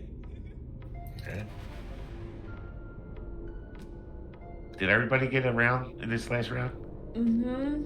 Yep. Yeah, I know you had an extra there, Otto, but I think that's Yeah. a good place to stop it. No, I agree. And I apologize, I probably didn't should have get it stopped all it in a one at- shot. Yeah, we probably should have stopped it at the battle, like just before the battle started. That would probably would have been better, but yeah. Admit that. Good stuff. Good stuff. I just wanted to try and Good background. I didn't know if I could get it. I didn't get it done in one shot, guys. I'm sorry. That's all right. Well, it's There's not- so much more I got in this Okay. freaking coconut, you know? Yeah, it's not good for Lethal because he's got to be up in like Yeah, 5 I know, I hours. just need that. Yeah, you know. And he still has to wind down to sleep. Yeah, Okay. that's the hardest part. Yep. I'm too I excited appreciate to the sleep. game, though. Yeah. You liked it? Yeah, it was good. It's a good Yeah. story. Very creepy. That was extremely creepy when you Oh left my us gosh, in the yeah. pitch dark. Yeah. See, I would have been terrified if I had, if my character wasn't stated to be brave. I would have been terrified. A 35-year-old You're like, me I have to would be live up to terrified. We're in a creepy dungeon-like atmosphere and in total darkness. Oh yeah, come find me. Click. Sacrifice to a child witch. I'm scared, but he has to be brave. Exactly. Yeah. I had like 8 more kids games I could have played. I'm like, wait a second, I gotta get up to the. And there are listen, like remember the one thing I said about a witch. I Coming kept in the Q4. hearing in my mind. I kept hearing in my mind. Oh, they sacrificed children at that place. Yes. Yep. Damn straight. Well, she's the maid. She's the maid form. I'll just say. Yeah. Oh yeah. Definitely. Yeah, I figured that out. Mhm. And I mean, kids are trouble. I mean, there's a couple of parents in the audience, in the crew here, right? Aren't kids trouble? Oh yeah. Little I mean, men's- who's yeah. more trouble? You know, a middle-aged person, an old person? I don't know. I'm starting an to be old a lot person. of trouble with my old age. Yeah, yeah, you're right. Yeah. At a Really, certain trouble. point, they stop Yeah. caring. That's the end. Yeah. Because they have access to a car. Yeah. Yeah. Listen, I just had my 100 and he was 102, and his daughter. He only moved into hospice about 2 months ago, and this guy is amazing. And he and his wife, they were married. Oh, it's so beautiful. 76 years they were married. She died 2 years ago, and I mean, he and I became closer after she died because there's nobody left for him, and I sort of made my way over a lot more, and He's like, I never lived alone, and he's like, from his mother's house to the Navy to his wife's house, and I'm like, and it just made me realize, and he's like, I don't know what to do. I'm alone. Go over and hang out with him. Yeah. Alright. Well, Well, that was fun, Matt Bart, especially like the beginning of it, the intro without being in that my orphanage. That was awesome. Yeah, good stuff. And How did the Perkin festival go over? It was creepy enough for us to slam the door on it. That was like, that's the Lamb. one, right? I had different ways of trying to bring that to you. Like I was gonna have they called you back downstairs and like they were gonna have the and then you didn't know who, and then there was only going to be maybe all the adults who were truly only wearing masks were going to disappear, and then you'd have to maybe fight those guys, but instead you're fighting the witch instead. that's what I thought. I thought we were gonna like all those creepy guys are gonna take the children away. That was the whole point. The orphanage was like a breeding ground for these demons to take us child away. slavery. Yeah, maybe. It might be that yet. You might be on track there, Omega. Yeah, Not done yet. Yeah. not done yet. Exactly. Okay, All well, right. everybody, I guess we got to go. It's pretty late, Yep. so Oh, Merry, yes. Merry Christmas, everybody, and Happy holidays. yeah, Merry Christmas. Yeah. Happy Yule, guys. Oh, yeah. and we'll see you in the Happy New Year. Well, we might get a 2025. stream before then, Maybe but we can. everything, all the main streams are continuing next year. So good night, everybody. We'll see you again. Good night and so long. Hey, Happy New Year.